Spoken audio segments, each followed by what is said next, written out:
Howdy, partners. Welcome to a brand new Poker Live podcast, late night edition, whiskey edition. My name's Joe Ingram, aka Chicago Joey. Before we get into the podcast today, I want to say upcoming schedule for the podcast. We're getting back on it after World Series of Poker here in Las Vegas. We got Mike McDonald, Timex, coming on Wednesday. We have Kelly Winterhalter, one of my favorite people in poker, up-and-coming poker player. She's going to be back on Friday. Kevin Martin, who just took down Big Brother. He's also going to be on the stream boat coming up. He's going to be on next Wednesday. And hopefully we'll get PLP on here, Pertush Badiga, to talk about that tournament course and the High Roller Bowl in the summer and all that good stuff. So joining me today is a man who's a legend of the podcast, a legend of the world. I mean, I think a legend of the world is a good way to describe him. He's a man, when he comes on the podcast, he always shares such great wisdom. I feel like it's helped out a lot of people out there, myself included. A man who's been spending his entire summer traveling around the world and not being here in Las Vegas for some reason, which I'm a little bit upset about that myself. A man who, I don't know, man. I feel like I could go on and on about this man. We're joined by Mr. Cowboy himself, Bill Perkins, in the house. What's up, Bill? Welcome back to the podcast, Bobby. Thanks for having me. It's good to be back. I'm running out of wisdom, though. I might be out of good things to say. So who knows? But been traveling, having a good time, and it's great to be back. And you got Team Handsome coming up, man. You got some good-looking people coming on your podcast. Thank you. Well, someone said my audio is a little messed up, guys. So we are live right now. So all right. Audio fix. Is this your Apple Watch? All right, guys. Let me know if my audio is better out there, and we'll see. Perkins, can you hear me? I hear you fine, loud and clear. Okay, cool. All right, I plugged the microphone back up. Chad will let me back know. We got this temporary setup here in Las Vegas, guys. I think I'm relocating out here full time, so we're kind of moving our setup from the Midwest until out here. So we'll be getting things set up here shortly. But Bill, what's been happening with you, man? Why have you not been out here in the series at all for the summertime? So I was basically traveling. It was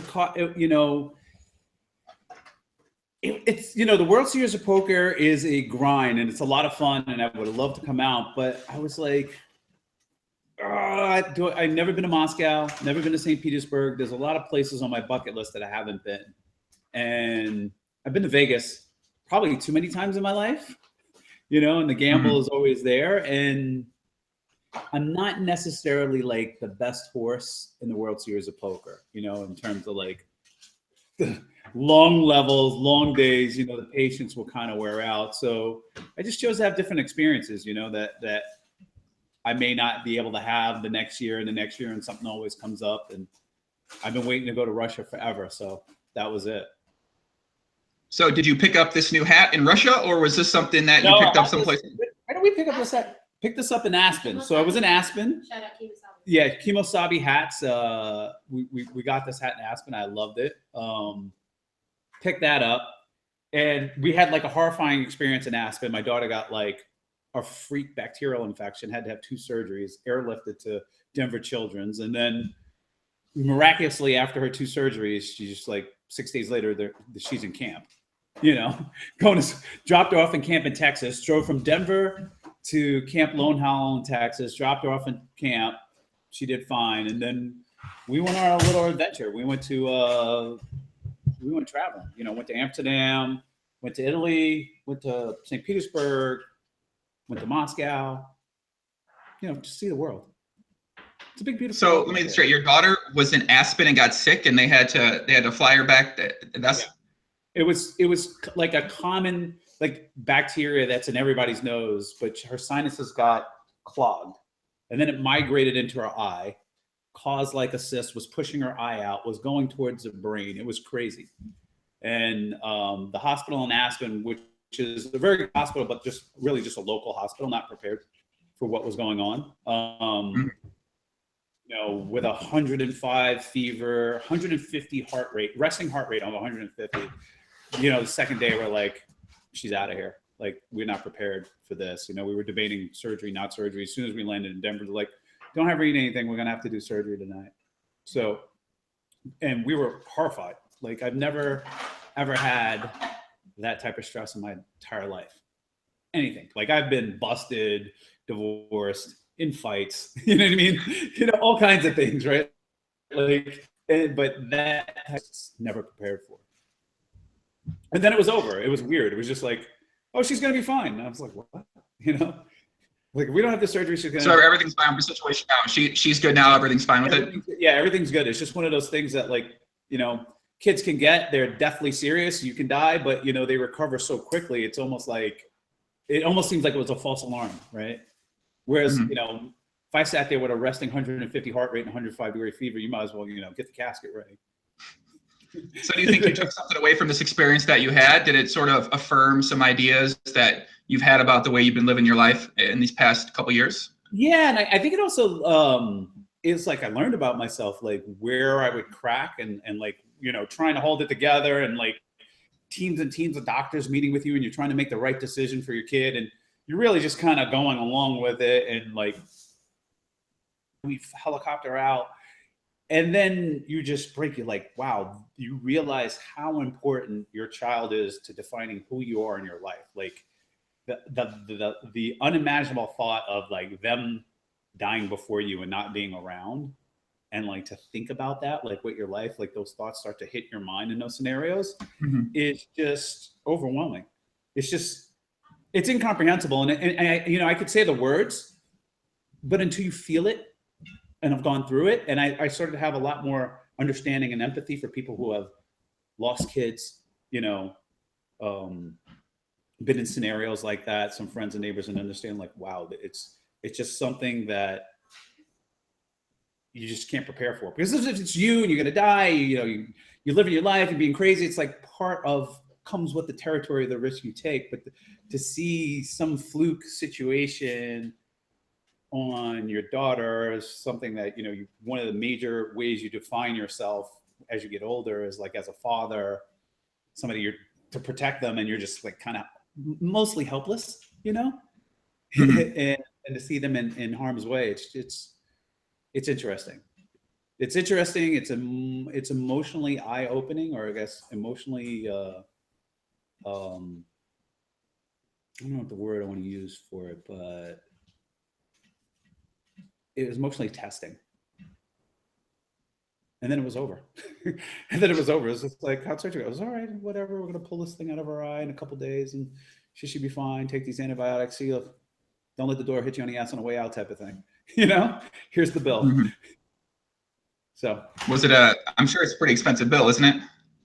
You know, this is another thing I learned. It wasn't as expensive as I thought it was, but it was because I have insurance, right? So if you walk in, the rack rate you'd have to pay is, you know, triple what I paid, right? For two, you had an ENT surgery and you had a eye doctor, 2 surgeries, 1 room, almost like 4 days in intensive, you know, in this ward, right? Where if you're going 4 or 5 days in a hospital, a helicopter flight, et cetera, you think, you know, in the hundreds of thousands of dollars, and it would be if you had to pay out of your pocket, but insurance companies negotiate rates, right? That like chop those down by like 70%, et cetera. So I was shocked at how low the bill was, and I realized I have a really good insurance plan, right? That's a pretty big insurance company.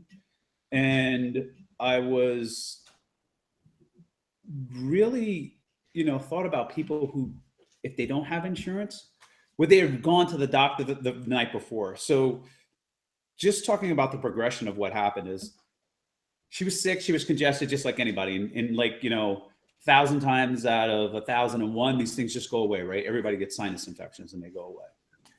We go in, it was real clogged. Started to say her eye started to bother her. So we go into a doctor in Aspen, right?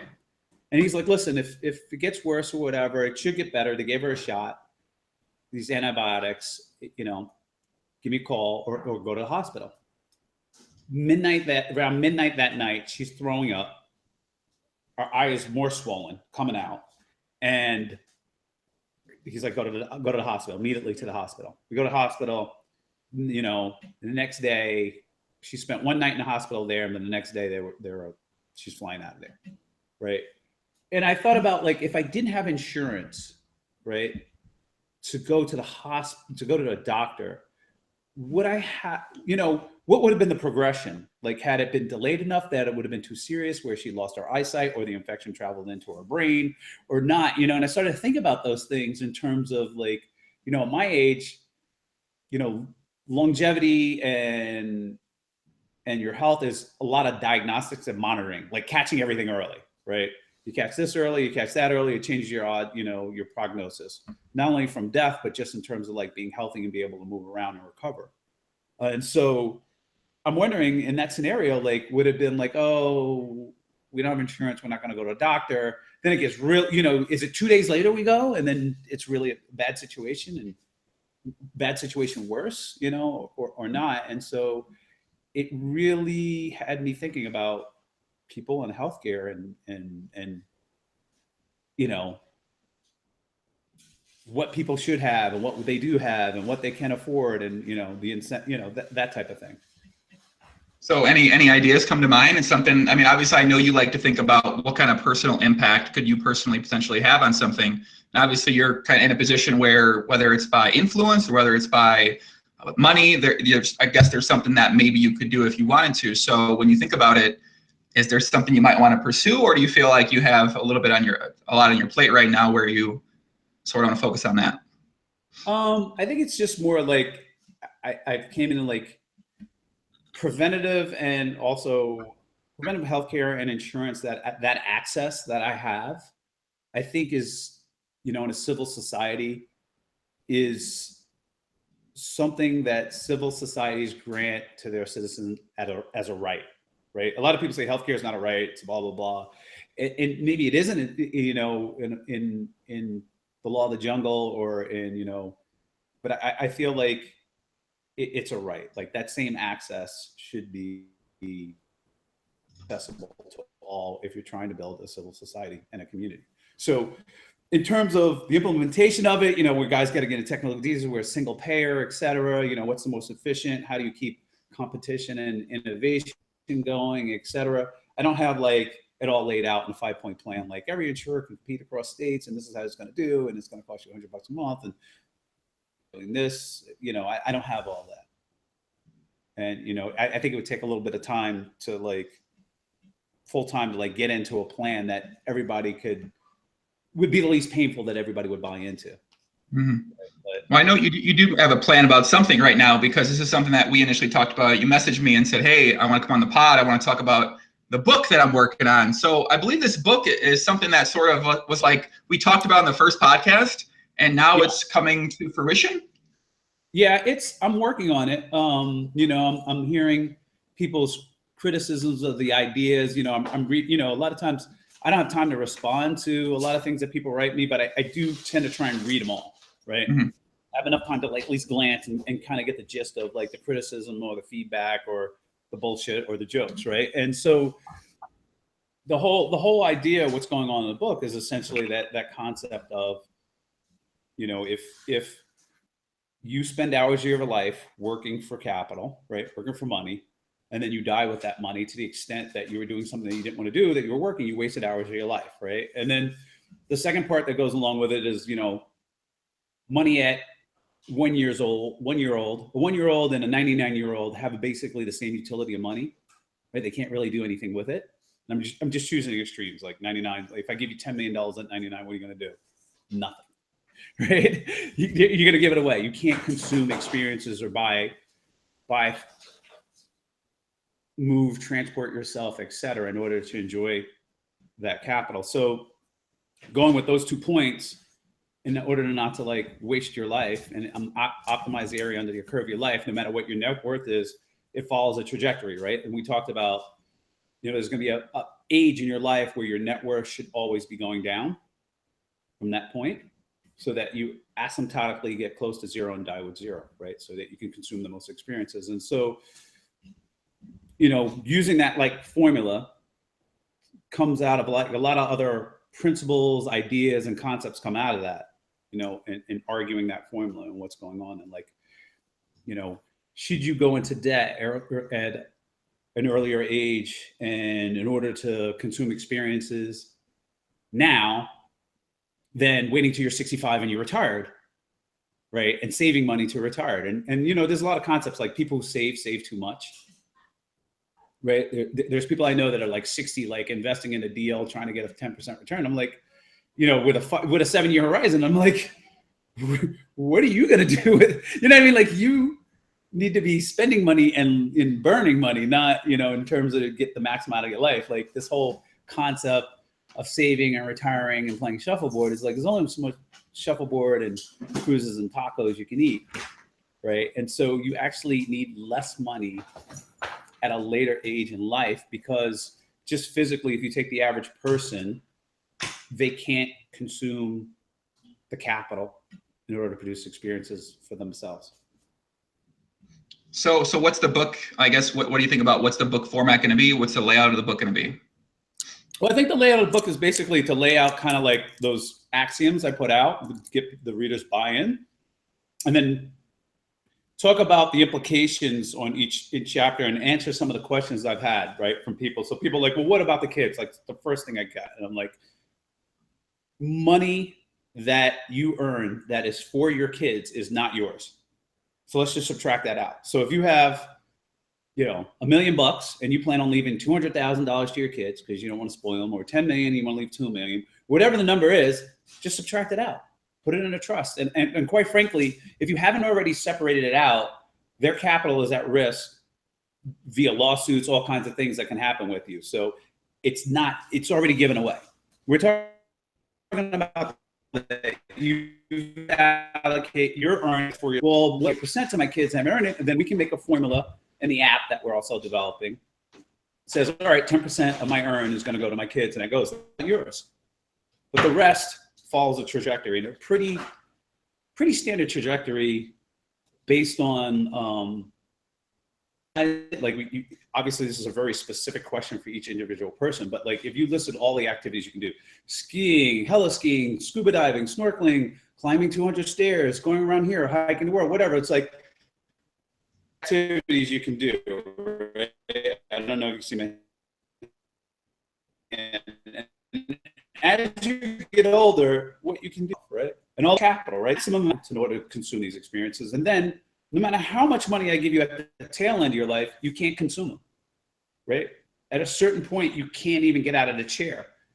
And there's lots of research on frailty curves. I don't know if you take frailty and health and human curves, et cetera, about the typical person at a typical weight, a typical age, what they are able to do without difficulty, and then what they can't do.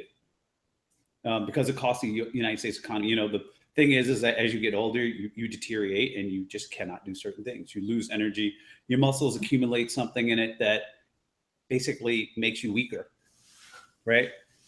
So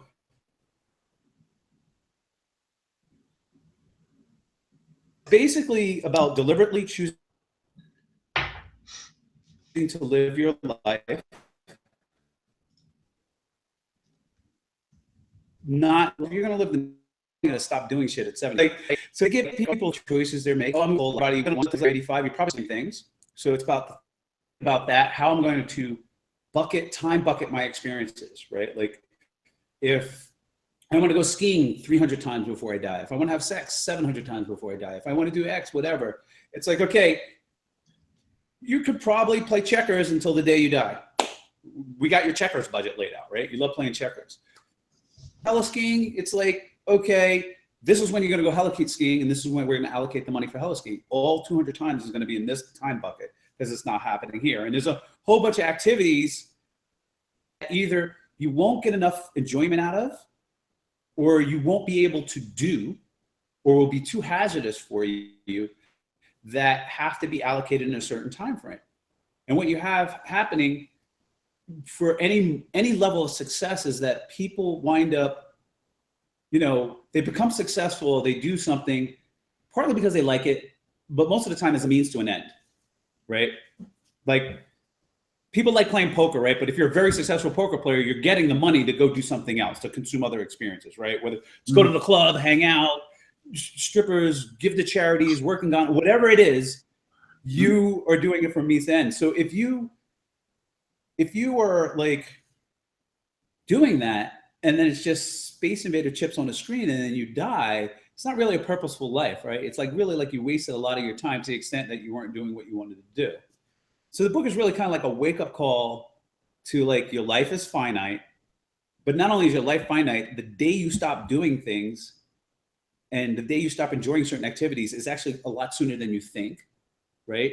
How are you going to allocate the capital, total sum amount of capital that's going to come into you? How risky you're going to live your life, right? How much planning forward, and so you can get the maximum amount of experiences that you want to have, that you choose. Because I'm not telling people what to do with the money or how to live the capital. I'm telling them that, hey, wake up. Like the cookie cutter way you've been living your life is not the maximum way to get the maximum enjoyment out of life, the maximum area out of the curve that's available to you. And it's like a conversation to think about how you spend your time. You know, so I know plenty of successful people still doing the same thing. And what happens is that they've been hypnotized by their own success, that becomes the end, right? Instead of playing poker to make money to like do other things, they just keep playing poker to play poker to play poker to play poker to play poker, and they just get zombified into this tunnel, and they miss out on life. Does that make any sense? I mean, I think it's something that you talked about the first time, and then I think you talked more about it maybe the second or third time as well too. So it's something I think a lot of people have brought up to me as one of their favorite topics of discussion. So I guess with the book, so what stat, like, are you writing the book yourself? Is it something where, you know, like how do you feel like you get to a point where it's ready to go out there, ready to be out there and ready for people to consume? So I did a couple hours of talk with a writer to like help me write this book, right? Like I'm not Ernest Hemingway, right? I have a couple good sayings, but we talk for hours. We talk about each chapter, where I'm going, what do I mean by X, Y, and Z. We give kind of like an outline on what's going on, and then we outline like what I think six chapters will be about. There's more, right? There's some technical chapters, but there's more like conceptual chapters, right? Like, what is this? What about the kids? What are frailty curves? What are ages? How do you maximize this? Are people who are going into debt early in life that we laugh at now, are they actually doing it right?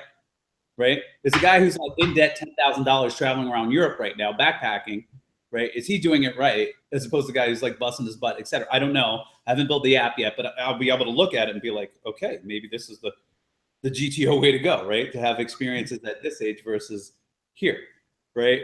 As I look at the curve. So it's really like myself, the collaborator, and then feedback from people like, well, what, you know, arguments against, et cetera, so that I can answer them along the way to get the book out there.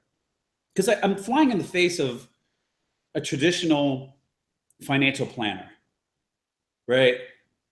Traditional financial planner, but like, okay, you're going to grind and whatever, take your 2 weeks vacation, you're going to save up a bunch of money. At this age, you'll have enough money to live out the rest of your life, blah, blah, blah, ratably at this point. And I'm kind of like saying, you know, fuck that money at the tail end. You know, like it's like on a traditional lifespan, health, whatever, right? Like I don't want to say like, yeah, some guy who's 80, he's like still benching 300 pounds running around. Okay, then it'll be a different formula for you, et cetera, in terms of what you'll be able to enjoy. But for the traditional average American out there, you know, the consumption and net worth curve would be radically different than any financial advisor would put out there. So do we have a timetable potentially on when this might be released to the world? That's a good question. I always ask it, like, how long? I think the process is a lot slower than I thought it would be, you know, going traditional. I think a year. I think it's going to take a year from a month ago.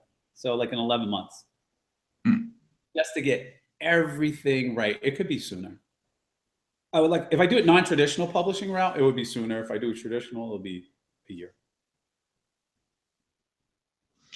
Well, I'm excited if that comes out, because I feel like I've been taking I don't know if I've been taking necessarily the Bill Perkins approach this summer with the World Series, but I've been making some experiences and memories myself too. So, and I don't know, yeah, I've been putting caution to the wind maybe. I don't think I've been in line actually at all. So this isn't the theory, right? I'm doing the theory a little bit wrong, aren't I? No, I mean, like it's like a lot of people's like, well, it's subjective, and it is subjective, but what's not subjective is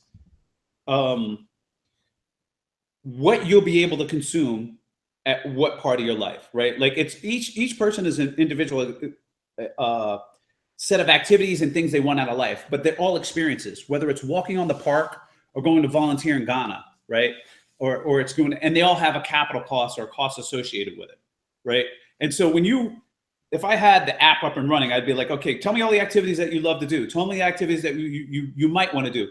How much are you into potluck experiences, et cetera? Put it all in there, right? And then I can like run the curve of, okay, when you can do these, what your ability to enjoy them is, and then run a spending curve on it based on how much you wanted to do.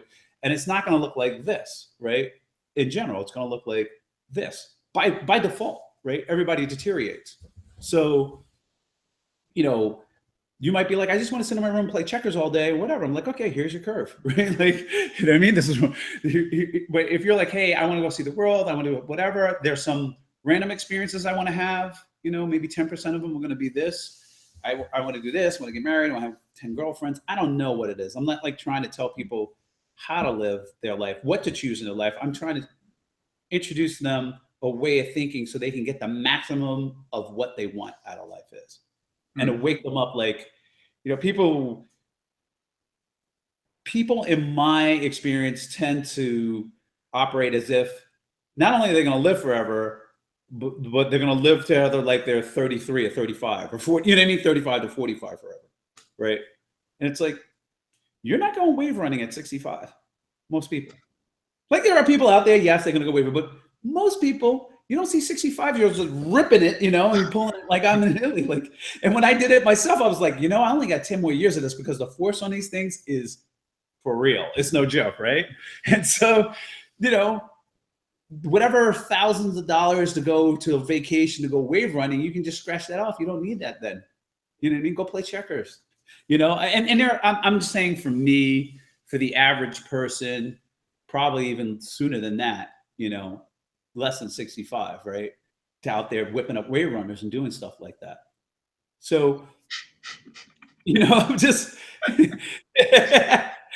it's a simple one, right? Like, lots of people, young people they know wave runnings. They can go out and it's like, how many 65-year-olds you see out there ripping up on wave runners? You don't see too many of them. Like, they're not out there. Like, every time I've gone out, I've never seen them. So it tells you something. There's a reason, right? It's just like, you're not going to enjoy it. So I would tell people, like, hey, if this is some sort of experience that you think you might want to do or you like it, do it now. You know what I mean? Like, this is the time bucket you're going to do it. And there's tons of them out there. And depending on who you are, you're going to be, more or less how to consume the maximum amount of experiences that are out there. But to think about, like, how to bucket plan your life out. What am I going to earn? What's the type of risk I want to take? How comfortable I am getting close to zero at a certain age, whatever. These are things I think people should be thinking about. Well, we'll be definitely paying attention for that, and I'm sure you'll be putting more stuff out there on Twitter as it goes along, asking for feedback and asking for suggestions from people. Yeah, for sure. And other than that, I've been traveling, trying to get some things going, getting Streamboat going. Guys, we got a lot of people in the chat right now. What's going on, everybody? I haven't got to talk to the chat in quite a long time here. I haven't done too many podcasts this past couple months, but it's nice to see everybody out there. We see a lot of regulars out there. I see some good comments, guys, but I see some fucking dumb comments. Okay, and let's step it up. Let's step it up, guys. Let's bring our A game today, man. Let's bring our A game. People want to know what's on your shirt, Bill. Bill, show the shirt that you're wearing right now, man. Let them see it. I'm wearing the Lara Forever shirt right here. So I don't know if you can. It comes Lara Forever L Boogie. I don't know if you can see it here in the light. I'll pull back. We can see it. You can see it. So what happened was, we were in St. Bart's and Lara had on a wig. We were at this place like T St. Bart's and going crazy in front of Pull Out. And I lifted the image, put it in black and white, and stuck it on a shirt and made like these L Boogie t-shirts. So you wouldn't even know it was Lara, I don't think. And I mimicked these. Can I see the King Corral shirt? Oh, it's gone. But there's like these King Corral shirts that have something similar like this, so I mimicked them. Nowhere. I just love this shirt. I actually did this piece of art. I'm actually going to pick that thing up and bring it over here and show you. Actually, no, I don't need to pick it up. I can bring this. I did this thing. Can you see that? Oh my God. So it's lit. Oh my God. Oh, you're in town. Can you hold this? Can you do the camera? I'll You get a camera, lady? Okay, she's gonna be the camera lady. The Andy Warhol inspired piece here. Let's see. Yeah, sir. I do. Excuse the craziness. Yeah, excuse the craziness. I'm getting. Look at this piece right here. Right, it's kind of like Andy Warhol-ish. Right. Yeah. It's a big piece here. We'll just put it down. We gave it to her for her birthday. Amongst other things. What did you guys give your girlfriend or wife for her birthday, guys, in the chat? Yeah, we had a good birthday.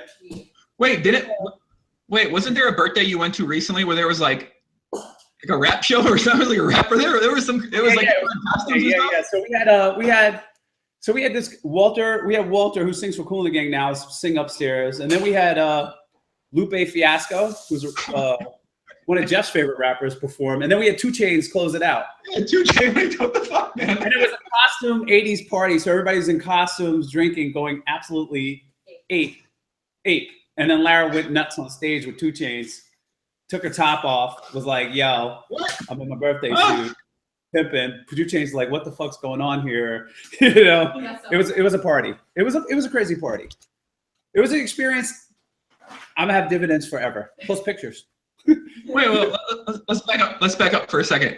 You say that someone got naked on the stage? Is this a truth? She didn't get like completely naked on stage. We did tops off. She did like one of these things. Like she had on a wig and a dress. The 2 Chainz was singing. I don't know. What was he singing at that time? Used to. I think he was singing Used to because I was like, bust out Used to. So 2 Chainz, yeah. So and then Larry jumps up on stage. She's in there, whatever, chilling with 2 Chainz. He's rapping, whatever. And then she just pulls her shirt down like this and was like, "Yo, what up? Holla." And then crowd goes crazy and, you know, party ensues. There was a lot of craziness going on that party. Okay, well, at least I know I'm not the only person getting out of line lately. That's for sure. Yeah, there was definitely some out of lineness going on. There was definitely serious OOL. People out of line. For you guys out there that don't know Lara as in Lara. Yeah. Lara is Bill's girlfriend, and she's a professional dancer, and she's also does a bunch of acting stuff too, right? So she was recently in a show. I think you tweeted that out as well. Do you want to talk a little bit about that too? People can check it out. So cool. It was like a web series in the rough on Go 90. It was kind of like a digital series. I don't know if they're going to get picked up for a second season, but it was a golf comedy show. Kind of like Caddyshack meets Van Wilder. Very silly, goofy show. She played like a regular girl, cart beverage girl, Mustang Sally. And I don't know, it was fun. It was filmed in Oklahoma. I had a good time like supporting her, going out there, watching her film her show. Yeah, I see you on Instagram. You put up the stories when she's dancing or when she's performing or anything like that. So it seems like you're there kind of supporting pretty hard, man. Yeah, you got to. Like, it's funny because we're like at different stages in our life. You know, she's kind of like still trying to make a name for herself in her industry and grinding and doing whatever and doing what she loves. And I've been doing it for a while. Won a couple gold medals, you know what I mean? In my industry, the gold medal is the gold. And so like, you know, we're just like in different phases. And I have to realize like, there's nothing that could have stopped me from pursuing what I wanted to do at that time. And so now I'm in a role of where, you know, I support her and just sit back and go, okay, I'm gonna show up and let her pursue whatever she wants to pursue out of it, which is interesting, right? Like, cause I'm more in like, hey, let's just go travel. Let's go see Machu Picchu. Let's go to Cappadocia. And she's like, no, I got to stay here. I got to go to auditions. I got to grind it and whatever. I'm like, okay, you know, so it's a compromise. Yeah, it's got to be interesting because obviously, as you mentioned, you've already reached the 2 gold medals, the peak in the industry that you're in. So I guess you have this perspective on things and she has this perspective on things. And then you sort of try to mix those together. And obviously you mentioned you want to make these memories and have these experiences. And usually a lot of that involves traveling and going different places. So it's sort of, you got to kind of sacrifice a little bit too on that end of things to I guess, to support her too. Yeah. You know, I have to just come from a place of, you know, not I have to, but I get to, you know, so I get to be in the role of supportive boyfriend and show up and watch somebody like succeed or fail, right? Like just enjoy the ride. So I just like kind of get myself in a frame to is all right, I get to do this and have this experience. And and just be patient and run around. And there's plenty. I mean, this past year, we've been, I think, like 24/7, 340 days together. So it's a little bit of adjustment to go be like, okay, she's gonna have to be here. I'm gonna have to be here. She's gonna be doing things. But it's good. It sounds like you guys can have your own video. Bill, the video blog series, the video blogs are blowing up on YouTube now. It sounds like you and Lara could have your own video blog series. That might be a thing. I don't know. Why isn't that happening, Bill? What's going on with this? Is that something you would want to do, Lara, like a video blog? I don't know if I'm like, I think we're so getting such a mode, right? Like we're in travel mode, right? We went to St. Peter's, we go to Russia, we want to go swimming with whale sharks. But after a while, like I'm in such a, I don't know if it'd be interesting. Would it be? Like, Bill, listen, these guys are putting up video blogs where they fucking don't do a damn thing. They just wake up and they just record themselves. That's all they do. And people love it. They love to watch this stuff, man. All right. Well, maybe we got to start doing something. Maybe we got to get like, we got to hire like a videographer to travel all the time with us and just be shooting and then just like edit stuff and put it out. Like today we went surfing with Dan. We met Dan. We helicoptered down to San Diego, met up with Dan, tried to go surfing, epic failure into the waves. It was too rough, got seaweed all over me. Then we came back and then we helicoptered back. I guess that's somewhat interesting, but like, I don't know. Like, I don't know. Like, Bill, I think people might be. I don't know. I'm just speculating. Obviously, but you guys are also interesting people too. It's not like it's just the lifestyle. It's the people that people enjoy. Yeah, I think like the most interesting things are some of the conversations we have. We have pretty deep, vulnerable conversations and interesting perspectives on just like current events, things that are going on. Money, life choices. Yada, yada, yada. But it comes in snippets, right? Like it's a lot of blather, travel, blah, blah, blah, sightseeing, then interesting thing. But who knows? If people like it, we can do it. I'm open to it. Pretty sure. So what's the status stand with the Streamboat? So Streamboat 2 is coming up here. Let's talk a little more about that. So it was pretty good. The last time we just kind of threw it together ad hoc, but what I realized is that the background there is just so great, right? Like the production value is just fantastic. Even when you're just hanging out on water, I miss it a lot. It's awesome. So we decided to do it again. Kevin Martin's joining us, AKA I call him Disney affectionately. He's coming down and, we decided to be a little bit more organized and we decided to open it up. So everybody who wins on our channel will have the chance to submit, even if they don't win the poker tournament, they have a chance to submit a video to join us and come down. And we're just gonna have a lot more activities, a lot more fun and a lot more production value and a lot more entertainment this time. Because it is when you get a bunch of guys together and they're like sitting around scratching their heads going, what should we do? I don't know. What should we do? So now it's like, okay, we're going scuba diving this day. We're going so-and-so this day. We're having this challenge this day. We're having poker this day. Chat, prop bet, whatever. So I think it's going to be, it's a great venue to kind of marry poker lifestyle theme, which I kind of believe in. Like poker is part of a lifestyle. It's like, it's part of life, like business, poker, one and the same. And so why not, Streamboat every 3 months. So it's going to be Jamie Staples. Is Matt Staples going back down too? Jamie Staples, Matt Staples, Jeff Gross, Kevin Martin, and myself, yours truly. And we're going to have a visit by Timex to try and win some Timex money. So Timex is going to come down. Yeah, good luck, Bill. Bill, I got to be honest. I'm going to take Timex aside. I don't even know what the bet's going to be. I just got to take Timex aside here. You going with Timex? We're going to get Timex. Don't worry. It's funny. I don't know. Okay. I trust you. I believe you, Bill. I believe you're going to get Timex. You got Timex aside. We're going to put you in. We're going to put you in for a little piece of Timex side. It's all right. It's all in fun. We'll have some good stuff. So you guys are getting like a house? It's going to be like the real world, the house that they have in the MTV show? You're going to have the house down there with some cameras in there and everything? We just locked down a house on a beach with a dock so my boat can pull up and pick those guys up where they're at. Obviously, I have my house with the rooms. Before, they were all just like in my house in different rooms, just like hanging out. And so they have a house and a BVI. They got the internet set up properly, at least 10 uploads, so they can stream, and it should be good. And I figured out a couple tricks, so we got a little bit better upload speed on the boat, so we can have some streams from the boat, and it's going to be great. I mean, I'm looking forward to it. Yeah, I feel like the last stream boat you did, and this is actually, I'm very curious what you think about this, because it seems like some of the things you've done so far with your stream, with the stream boat, with the big free rolls and the giveaways, I feel like a lot of that, it's been covered, I think, a little bit, but for the most part, I feel like it hasn't been covered as much as it maybe could be, because it's such a great story. You gave away people trips to the Bahamas that one time as well, too. Do you feel like the stuff that you do doesn't necessarily get talked about enough in the poker world? Yeah, it doesn't. You know what the funny thing is like when I give the free rolls for the subscribers, 50% of them show up. So it's like a massive overlay, tournament.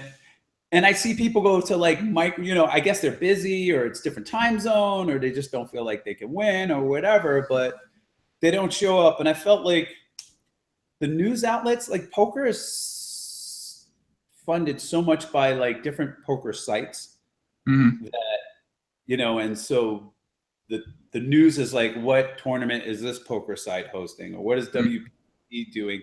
Not kind of like, we cover the poker world, right? Exactly. Which would be everything, right? So I come in, I'm like, let's make poker fun again. Like poker is not just like a bunch of guys trying to be Professor Wizards, right?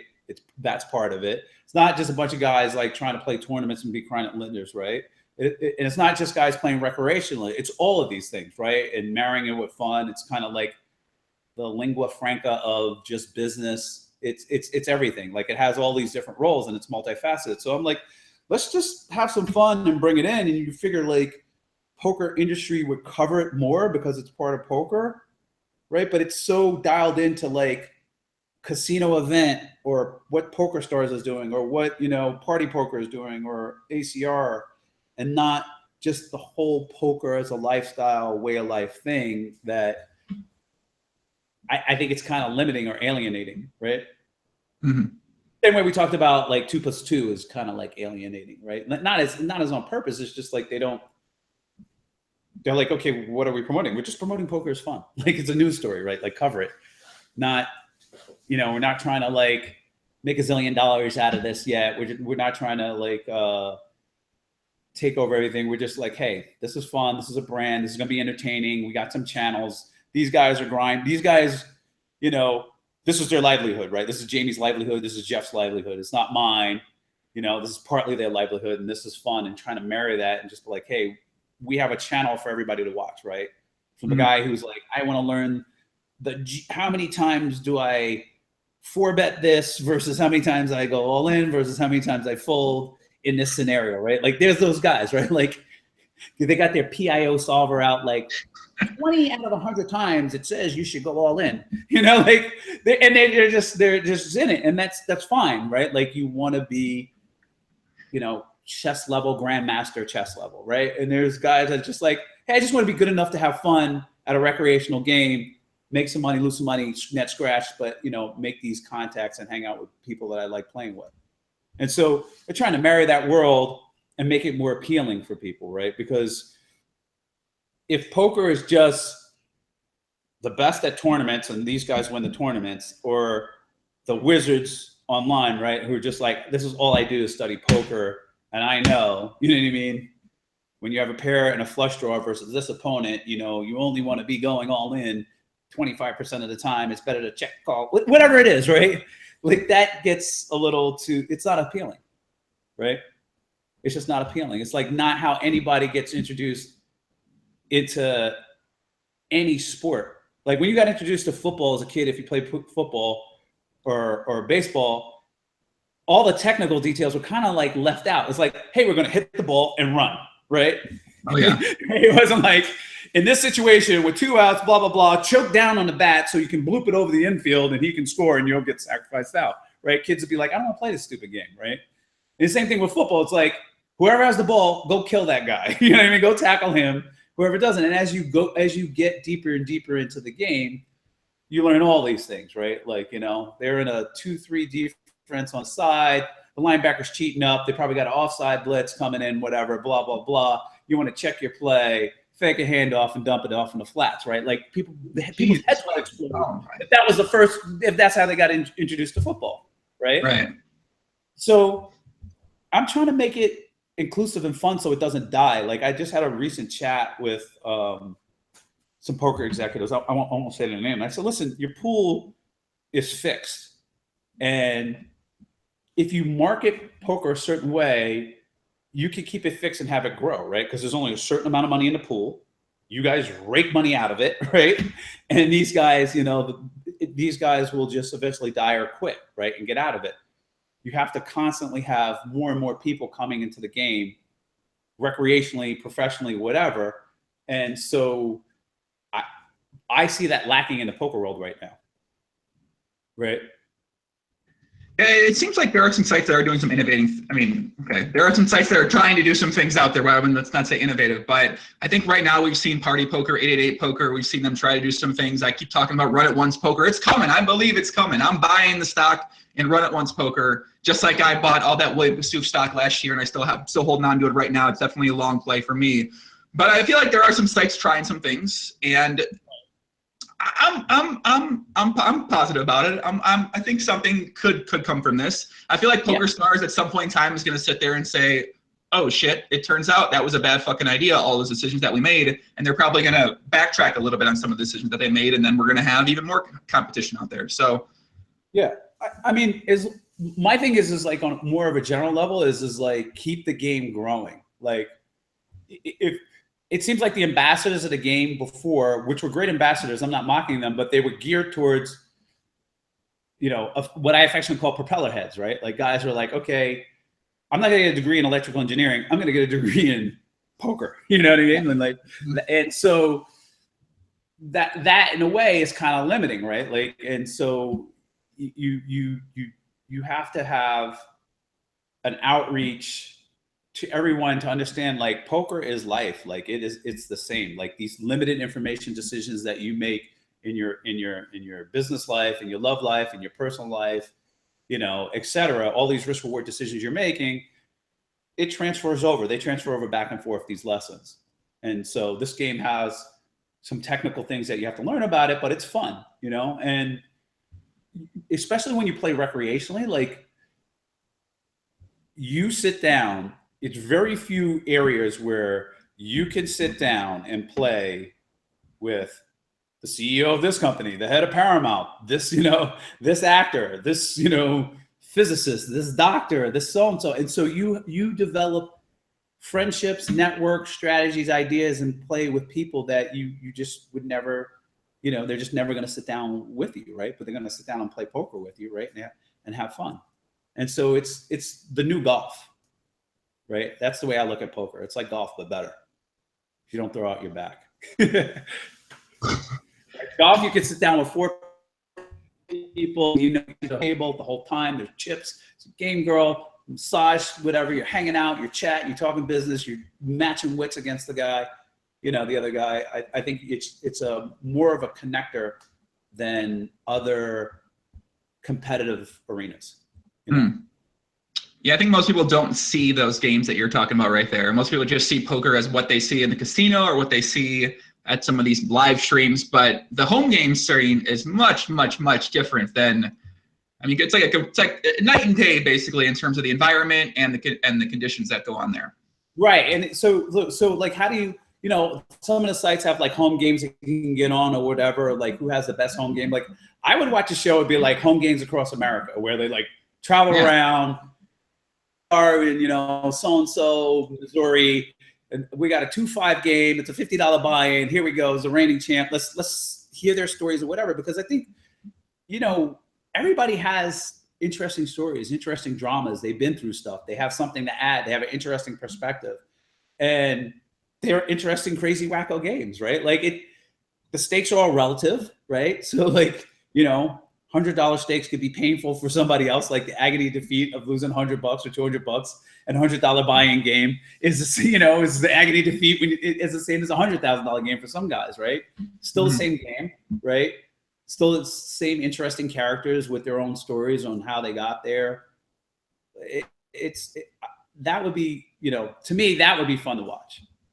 And I think, it'd be fun to watch, Bill. You deciding to take one more dip back into the great game of Pot Limit Omaha. Yeah, I do. And maybe start learning how to play the game a little bit more. Bill, what do you think about this, man? Listen, I just want to tell you something. I found the cash game where they love to play Omaha. It's a bunch of gamblers, and they're the worst. They're the worst Omaha players ever. Like we play a round of each on this game, and they're probably gonna watch this and be like, "What? You call me?" I can't believe I beat this game in Omaha, but it's just like the most. They're more psycho than me. They do sicko crazy things, and I'm just like, "What? Do you realize you have 5 people that act behind you? We know you have aces. It's like you're cracked on a 5, 6, 8 flop. You're cracked. You know what I mean? It's like then they go all in, and it's like call. All in. Oh, guess what? You're behind. Oh, I have aces. Oh yeah, I have the nut straight and a flush draw. It's kind of like that. But let's keep that game private. Let's not talk about that game anymore. We don't want to mention any more about that. I don't know that game's it's a fantasy game, boys. I'm not even getting any more into that game. So. Yeah, but I've seen some psycho stuff in Omaha, and I know why, because I was that guy. I love just the gamble, like the gamble aspect of it. Is Bill? I remember watching you one time play PLO on stream, and I texted you. I said, Bill, listen, I know you like 3-betting and calling, but when you 3-bet, just 3-bet the position. Don't 3-bet the small blind. Okay, stop 3-betting the small blind. And you're like, I'm like, no, just trust me. Just fold the small blind and just call all position every time, and you're gonna do better. And you're like, and then so hopefully you're taking that advice there. Yeah, the stakes are big enough where I pay attention to you. So I'm just like, I understand the value goes way up in Omaha about position. Read a little bit more. Just the stakes are too much. I can't dick around. But when you're online, it's like smaller stakes for you. You're just like, whatever, all in. Let's just get lucky. No, not normally. I feel like okay. So I went and played a lot of these drunk 1-1 games and 1-2 PLO games this summer with a bunch of just like people from social media, and we had we had a game with a bunch of guys from YouTube on there. And I still took it pretty serious. I mean, I don't know. I'm still not at that point where no matter what the stakes are, I just can't do it. It feels wrong to make these plays I know that are bad for me. I just can't do it. Yeah, you're never gonna take a putt with your 7-9 on the golf course, even no matter what the stakes are. You know what I mean? Like you're gonna take it seriously all the way, and like that's the key. Like you're gonna always be in a situation where you're winning, and there's certain players like people. Doug Polk did that video on Dan, and I'm like, Dan cannot win at those stakes. He just cannot. He does not care. He will. It's not that he's a bad poker player. He's bad at those stakes, right? Mm-hmm. Because he's just going to be like, well, let's just hit the all-in button, see if the guy calls. Let's do this. Let's draw. I'm calling him down no matter what. Like, it's just that type of thing. And so I think that's different from somebody who's kind of like a hobbyist recreational player and a professional, right? Like, even when you're in like smaller stakes, kind of having fun, you're never making like kind of any negative EV play. You might be a little bit more gambly. Mm-hmm. You might slide the slider of, okay, we 3-bet here.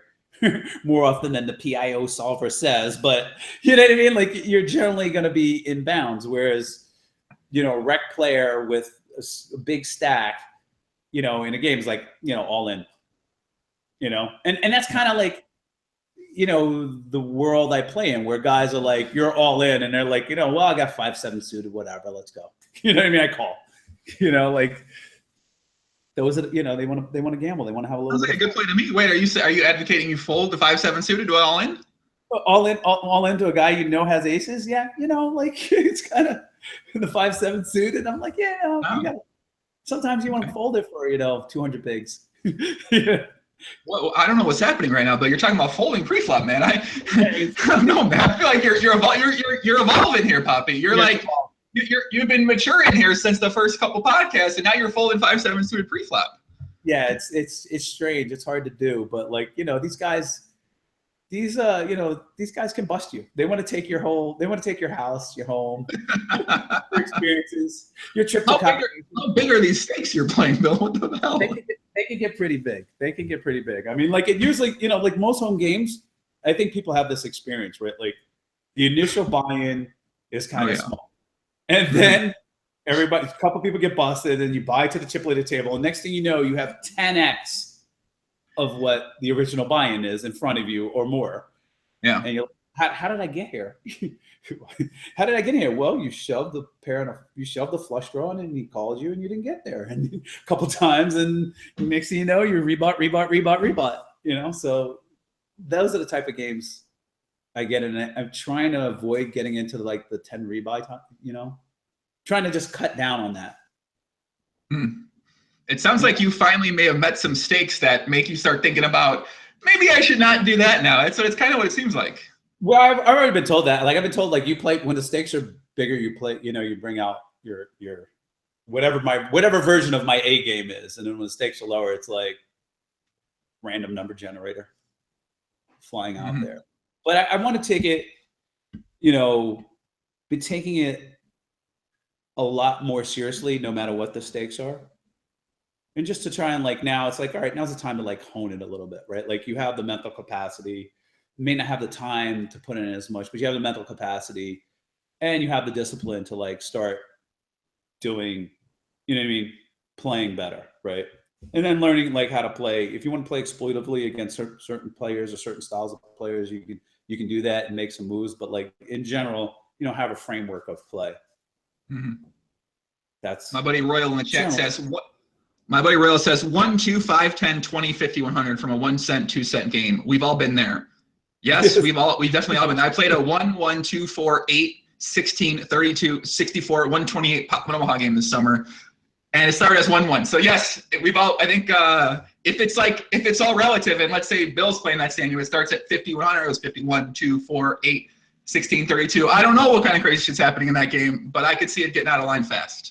It gets out of line. Like I got out of line. Like when I was younger, I was like, we had this game called like the futures game. They used to train clerks and gathering information from the market called the futures game. And I think I already told you this. Like I lost the most money ever at a penny a point. You know what I mean? Like it's like, how do you lose $1,000? This is like when I was making like $16,000 a year. Like how do you lose $1,000 playing the futures game, right? Like I was always that guy to like try and push it, corner the futures game market, et cetera, to go horribly awry. So like I could see that. I'm dialing it back, you know? I'm dialing it back, trying to have fun, trying to, you know, play a little bit more evolved. Carlos Montero says, Joey, ask him to play Heads Up PLO with you and you guys stream it. Fantastic idea. Man, Bill's not going to fold, man. I don't know. I can play. I'll fold. We can play. That's a great game. That's a good thing to do. We should definitely do that. Oh, and then you can like analyze. Where you're going to start thinking about folding pre-flop, Bill. I mean, come on. I'm not that into variance these days. But let's play, and then you can afterwards, like you get the tape like of both our hands, and then you can like analyze my play and your play. Like, how about you can analyze your play too, and then we can go over some of your plays. Yeah, like why did I do what I did? Yeah, we should do that. We should do a little Heads Up PLO. That sounds fun. Thanks to Carlos for that idea. That's a very good idea. Good idea. I like that. I like that too. I mean, let's see. I almost asked that question, Sean. I almost asked that question there, but I'm not gonna. I want to hear this question. What is? I can't find it. Okay, you want me to ask the question? Yeah. All right. Okay, I'll ask you the question, Sean. Is Lara still there? Yeah. Yeah. She'll like this question. She'll like this question. Okay. He says, Sean says, can you ask Bill what the secret is to getting a vintage Coca-Cola bottle-shaped dime piece girlfriend like his? Yeah. How did I do that? Lots of alcohol. No. I mean, we met, like, it was a lot of serendipity, right? Like we met under not necessarily auspicious occasions, right? Like we were just having fun dating, and I think, you know, we were just talking about yesterday. We were like, we're glad we found each other, and I said, I'm really glad that not that we found each other, but that we opened up to each other, you know, and allowed each other to see each other beyond just, hey, I'm when I get dressed up, I'm super hot girl, and I'm Joe, you know what I mean? I'm Joe, business guy, you know, I know everything, trader guy, whatever, you know, like playing those roles that people play. So it took time, but not only was it like the luck of having the time to be able to spend with each other, but using that time to like drop layers of the mask, you know, and then the rest is history, I think, right? I mean, where are you Bill, gonna go? I heard no secrets in there. Can you give my man Sean a secret? A secret? Oh yeah, yes, you need a secret. Oh. Wow, what would you say the secret is, babe? Oh man, I don't know. Many orgasms? Giving you many orgasms? Like practice. It didn't hurt. It didn't hurt. There's like when you know you can get satisfied, like that's it's I'm just being honest. Like I mean, let's see. Maybe Okay. I don't know. That's a secret. What about you got to get to that point though, Bill? Now Sean can't get to that point. Honestly, I think it was like listening and acceptance. Like acceptance, forgiveness, like a forgive person, whatever. Like, yeah, always forgiveness, acceptance. It's like it's so cool. Like, I think like Lara or anybody is like they felt like they could say anything to me and I'm not going to judge them or whatever. Like I might say, this is bad, but you are not bad. Mm-hmm. I mean, like last night I went out, well, whatever, and I bought 3 hookers and I stiffed one of them and I came home and I was like, that was a bad act. Not that you're a bad person, but that was a bad act. You should probably go back and pay the person you got services from, you know what I mean, or make amends, etc. But okay, we've all been there. Nice example. I understand. You know, I'm just saying, like, there's bad people. No. We have not all been there. What are you talking about? 300 day one? We've not all been there. What are you All right, what I mean is that in some area of your life, somebody has done something that they're not necessarily proud of or they're embarrassed of. Okay. Okay. We've been there. Okay. So if you feel comfortable, you have guy friends, right? Like most people with their guy friends, they feel like I can say anything, you know what I mean, or whatever. And guys are not going to judge you. They're going to be like, yo, that's wrong. You shouldn't do that, whatever. But they're not going to be like, you're a bad person, shame you, and not talk to you, right? And Mm-hmm. so, and a lot of times guy friends, like, you'll be in a bar and your friend's completely out of line. He's starting a fight and you still back the guy, right? Like, you know what I mean? Like, he's like the Donald Trump in the bar, you know what I mean? Like, it's just like, you still defend him. He's the greatest president ever, And so, I think women and men especially too, love that acceptance, like that you're chill, like I'm not going to arouse, like you're not judgmental, you're not whatever. So I think people sense that out on people too. Like they watch how you talk about other people. Yes, that's huge. And how you treat other people. Yeah, they watch, like girls watch how guys talk about and treat other people. So Especially women. Especially women. So then they see you, if you're like, oh, that girl, blah, blah, blah, blah, blah, whatever, bad thing, or this guy, whatever. They're like, well, I'm certainly not going to tell them about, this scenario or whatever. And it's a big part of my life. It's a scar or whatever. And clearly I can't, you know what I mean? I can't get close with this person. Right. That fear factor goes up, because, Lara's beautiful but at the end of the day, we all turn 60, right? Like we don't stay hot forever, right? Like I'm good look. I think I'm good looking, but you know what I mean? Like at some point, like they all become grandmas, right? Like, so there's gotta be a lot more to it in order to keeping a dime piece, right? They're looking for something. Like hot girls know they're hot, right? And they know they won't be hot forever. So they're looking, and they don't need the hottest guy in the room or the best looking guy in the room or the richest guy in the room, but they don't need that. Need somebody is like the lag. Lara's pulling the cord right now. She doesn't want him to say what he's going to say right now. BP might have lagged out, boys and girls, so we got to give a couple. Back, not gonna. Wait, he's back. Nope. BP, you're there. You're lagging a little bit there, Poppy. Nope, he's lagging. He's lagged out. He might be lagged out, boys. Let's get some shout outs there. McGavel 1. Oh, wait, is he back? Nope. I think Lara disconnected the internet over there. I'm not sure what happened. Bill was going to reveal the secret.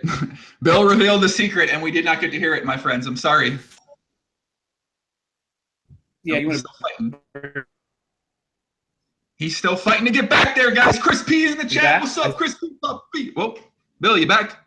I'm back. Here we go. You see me? Okay. The secret was revealed, guys, by Bill. You didn't hear it because it lagged out. Unfortunately, I'm sorry, Sean. You will never know what the secret is. The secret. Oh, see the wizard in the cave.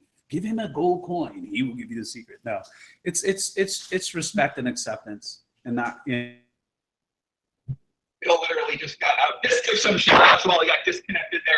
They didn't want him to give the secret away. Who we got out there? McCavill 1, Kenny Roberts, Chad and Sulani, Papi. What's up, Papi? What's happening, brother? Bruno Malavazali. What's up, Papi? My little Brazil man. Listen, man, I got a new perspective on the Brazilian girl grind after the summer. Shout out to Bruno. Shout out to Brazil, man. I like Brazil. Andrew L. What's up, Andrew L. Papi? What's going on, man? Nathan Head.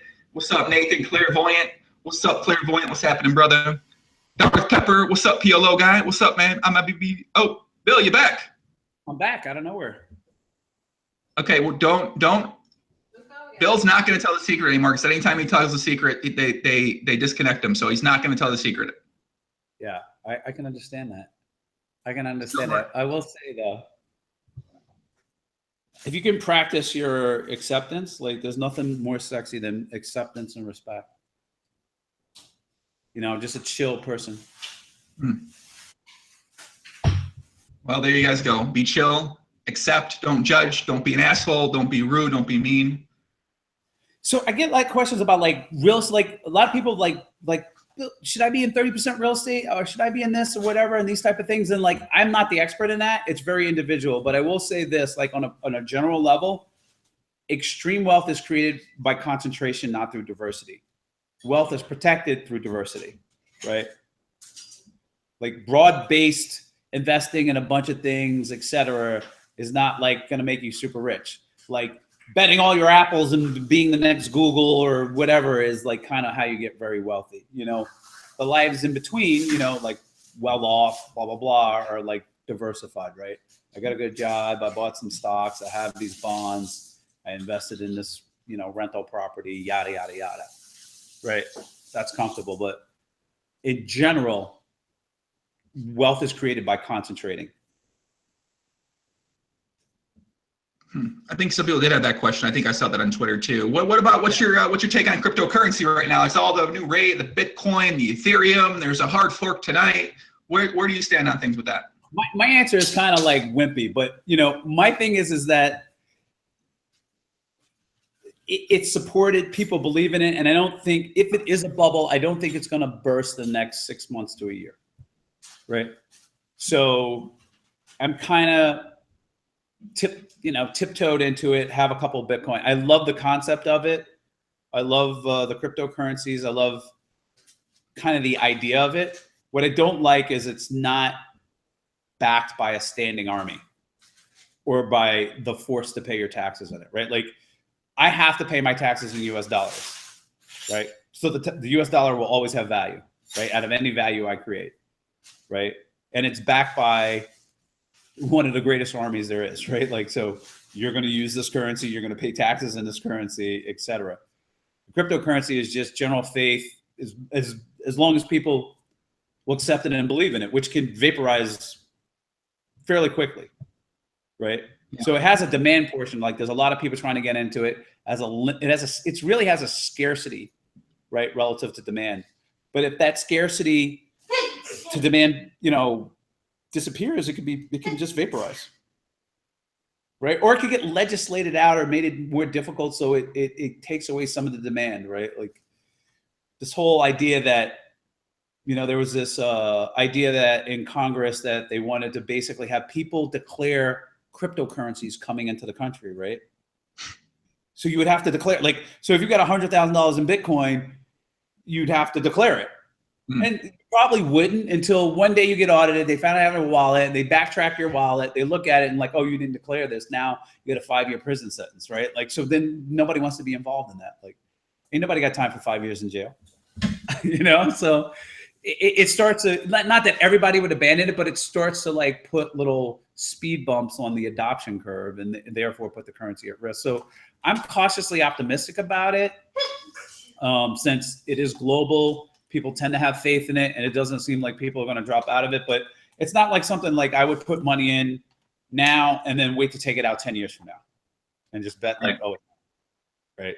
Maybe a whole new currency, right? I might be in the wrong one, right? I might be in the Betamax and VHS is going to win, right? Or I might have the Sony Walkman and it's going to be the iPod. Wait, oh no, now it's streaming, right? So that's kind of like that long-term problem I have with Bitcoin, Ethereum, or whatever it is. But in the short term, I'm okay with it.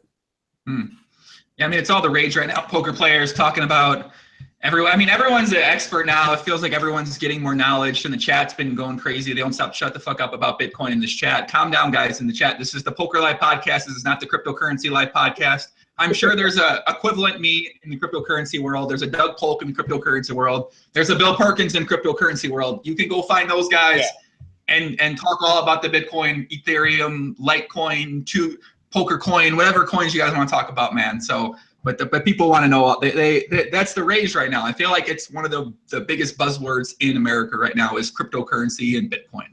Well, whenever you see something like appreciate in value the way it does, it draws a lot of people in, right? Like a lot of people have these ideas like, okay, I want to get in, it can keep going up because it's scarce and mining gets harder or whatever. And all these things that are true, right? Like the scarcity issue. It happened in real estate, right? When people got leverage in real estate, right? Oh, wait, I can buy a $200,000 asset with $5,000 down and no proof of income. Well, of course, you're going to go out and buy the house, right? Like the bank's got all the liability and you have all the upside, right? You have $5,000 at risk. If your house changes in 10% value, you made like 3 times your money, right? Like, you know, you're gonna cash out of $20,000. Actually, what? You make 4x, you know?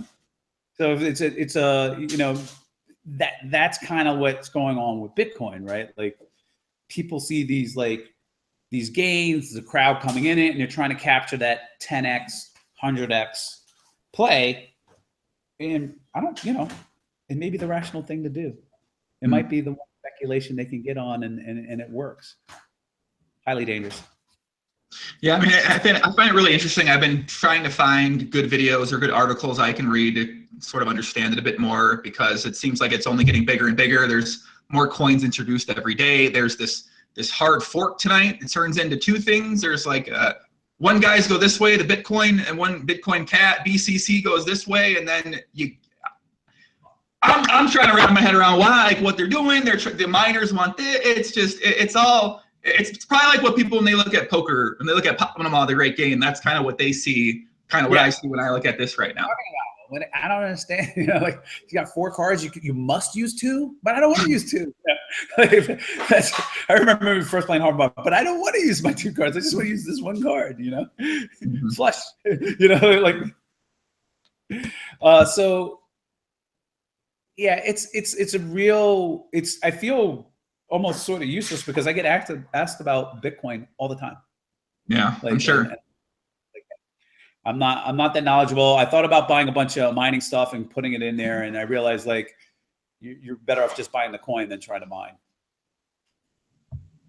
Yeah, it seems like the mining thing is its own little interesting world. I watched something on Vice the other day about this mine in China, and then there's a mine in Iceland, and in the mine in China, it's just like it's like ridiculous, man. What the fuck? Yeah. It's crazy. It's like one guy's a security. He's the security for the mine, and they're just towers and towers and towers of equipment there. It's crazy that's how it works. That's how these guys make money from doing that. Yeah, it's an arms race, right? Like you have to get these specialized chips, these ASIC chips, you got to cool them, you got to run them fast, and then you got to get electricity either very cheap or free, right? There's Lara, tongue out Lara. So, you know, looking into that, it was like, okay, I will produce this many coins per year, assuming the difficulties, you know, follows this trajectory.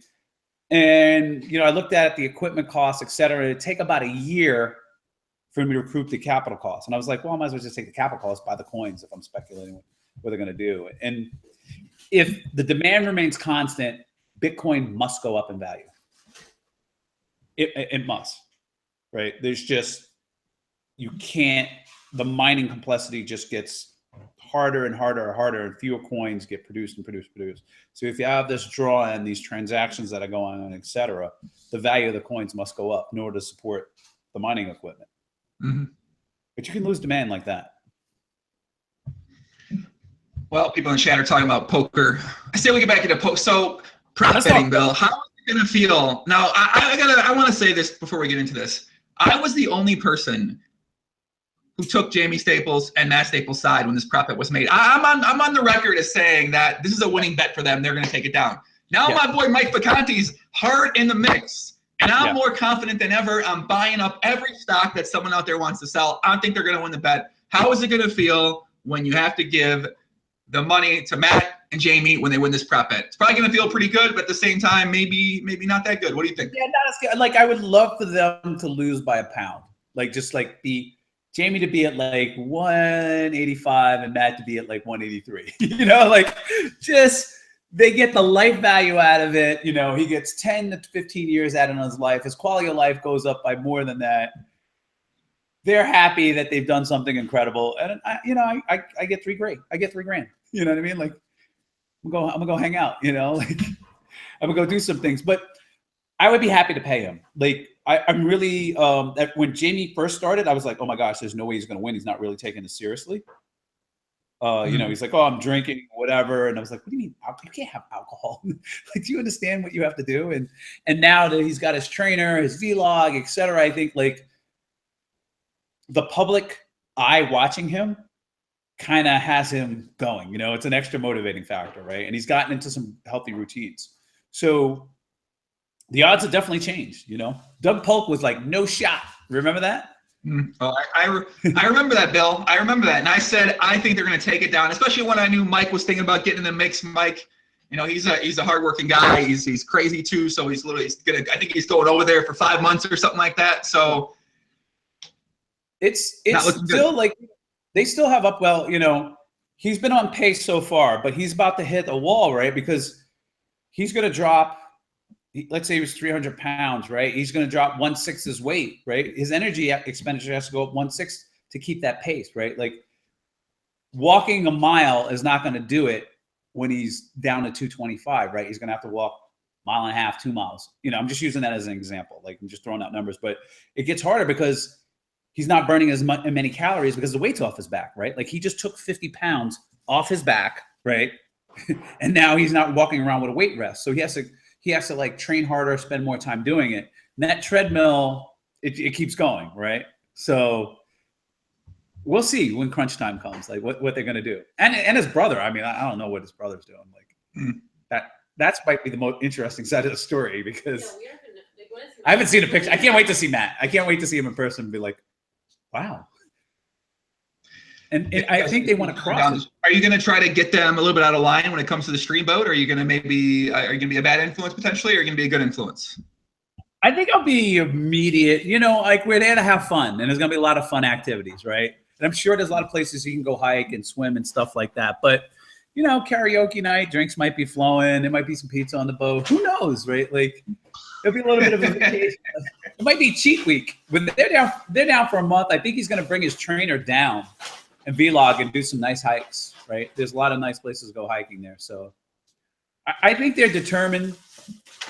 Jamie thinks he's a favorite. It would take an injury for him not to win. Yeah, but he's one part of two. Yeah, he's one part of two, but he thinks they're trying to cross it like 200. 185 is a goal, but they think they can. How much did he weigh before Matt? I don't know, Matt. I mean, if he got to 200, Matt was like 135. Yeah, it's like, right? Yeah, it'd be hard on Matt. Like that's asking a lot of your brother, you know. They should be crossing at 185, I think. Well, I'm excited to see that. Like I said, I already made my bet. I think they're going to take it down, Bill. I'm sorry. I don't want to see you lose that much money to these guys. I feel like a dog right now. I feel very doggish, but there's a lot of things that can go awry. It's a long race, you know. It's like you watch a track meet. It's a mile. The guy out in front, you think he's going to win. No, he's not necessarily going to win the race, right? We run it wire to wire. Okay. So we'll see how these discipline bets go. You know, it's not a 3-month bet or 6 month. It's a full year. Mm-hmm. And he does a lot of streaming and a lot of other things. So if I gave him 2 years, I'd be like, he's a shoo-in. What other prop bets do you have going on right now? I got another guy. I got another weight bet going on with a guy in the background. I just had Walter's weight bet, which I was on the side of. He can do it. I don't know if you saw it in the New York Post, from 33% body fat down to 8.8 in 6 months. You can look this up. Walter Fisher. There was like $1 million in bets going on, but basically, he didn't even have them. I backed him on a free roll, right? I backed him on a free roll to help him out. I said, do not lose this bet, because I knew it was possible, right? Like, I did it. And I knew he was like, this was his last shot, right? Like, he had to do this bet. So I vouched for him. And then I took a little bit of a bet on him to get to under 10% body fat in 6 months. And he was like 33. And if you look up the New York Post, Walter Fisher, he was on Good Morning America after he did it. Like, it was all the rage. But there was a lot of people in the poker community on both sides of that. That one was a winner. Thank you, Walt. Were there drugs involved in this one, Bill, or was this No, he was not allowed to take any drugs whatsoever. It had to be all natural. He basically lived in a gym, worked out three times a day. Okay. The funny thing is that he got odds on doing it. There was also a bet that could he do it in 4 months, and he missed that by 2 percentage points, right? So he lost that first leg of it. And then the 6 months should have been a shoo-in, but he hit a plateau. And no matter what he did, he couldn't go. And they had to bring in a specialist, like his trainer's trainer had to come in. They hooked him up to a machine and basically said that you're not burning any more fat at the rate you're going because you become an Olympic athlete. Like, basically, he became like an elite athlete. And so he had to raise his heart rate to like 163 when he was on treadmill to get into the fat burning zone. And so they had this special VO2 machine to measure his oxygen while he was working out. And then, like, the last 2 weeks, he just blasted through the last bit of fat to get to 80. But he almost lost it. Wow. So is that so you have a one other weight loss prop bet and then nothing else going on right now? Yeah, I think I'm probably going to get a bunch when we go into, saving them up for challenges down at Streamboat, right? There'll be some swimming prop bets, some things going on. Bill, I got a couple of prop bets going on right now. Actually, I mentioned the one about the NBA players. I have to get 3 NBA players, or current NBA players, or retired but well known, like you know who they are, NBA players on the podcast within 1 year from May. Me and Doug Polk made that bet. I don't know. We haven't made progress on that yet, technically. You haven't had anybody yet? No. Oh my God, I got to help you out here. How much is the bet for? $2,000. Oh my gosh. Can we make it larger so I can help you? I know you gave me one number technically, but I messaged him, but I heard nothing back. So bet sizing is important in prop bets, right? Because if you make it small enough, like, the guy won't put in the effort, right? Like, one of the things about the Jamie Staples bet is like they're definitely motivated on the size of the bet, right? Yeah. But if it was 50 to 1 on $1, for $50, he's not, you know what I mean? It's like, he's not going to do it, right? I think like the proper sizing for them to like quit is 1,000. If it was like a $50,000 bet, I think they probably would be like, no. Especially Matt, because Matt's got the worst side of it. Like, Jamie gets all the life value out of it, right? Like, Bill, actually, I have another prop bet too. It's a prop bet against myself in some ways. It's related to a book, and do you see this tweet? So I have to write a book about. So I'm not going to claim to know this. I'm gonna talk with leading experts from different fields around the world. Maybe I'll talk with you. Maybe you might be an expert in this. But it's going to be about what women want men to know about sex. That's the premise of the book. And I gotta write it and release it within 1 year. That was in May. And that's for $10,000. And I gotta publish it too. Or I lose $10,000. That's what that bet is. I like that bet. I mean, you might write some bullshit, but you're gonna at least you're gonna delve into it. The funny thing is, I was at TED and I bumped into like this Lara and I, this sexual expert. I can actually give you her card or her name or whatever. She gave me a login, and she's like a sex therapist. That's all she does. I'm gonna hand that to you to help you get some references. you know? Yeah, so I figured I'm gonna talk with people from different parts of the world. I'm gonna break it down. There's like a formula for how I kind of format how I want to write it in my mind. I want it to be good. I want it to help out men out there. So yeah, I'm gonna be writing that book. Yeah, that's going to be a good book. I wouldn't consider myself an expert, but I have had some experiences and some learnings. So You got some knowledge. You've been in the lab a little bit. You got knowledge. yeah, I've been in the lab.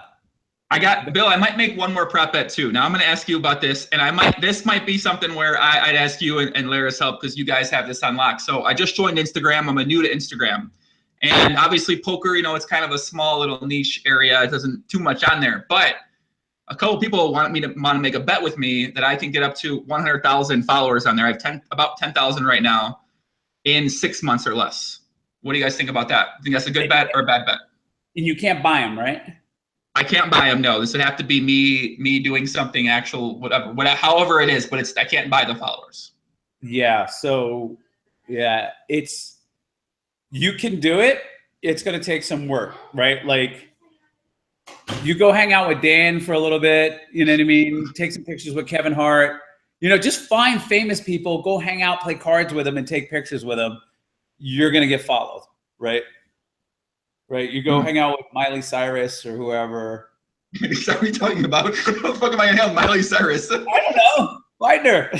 Maybe she loves cards. Find the ones that love cards. Go hang out. Put them in your picture. Do interesting things with them. You'll pick up followers.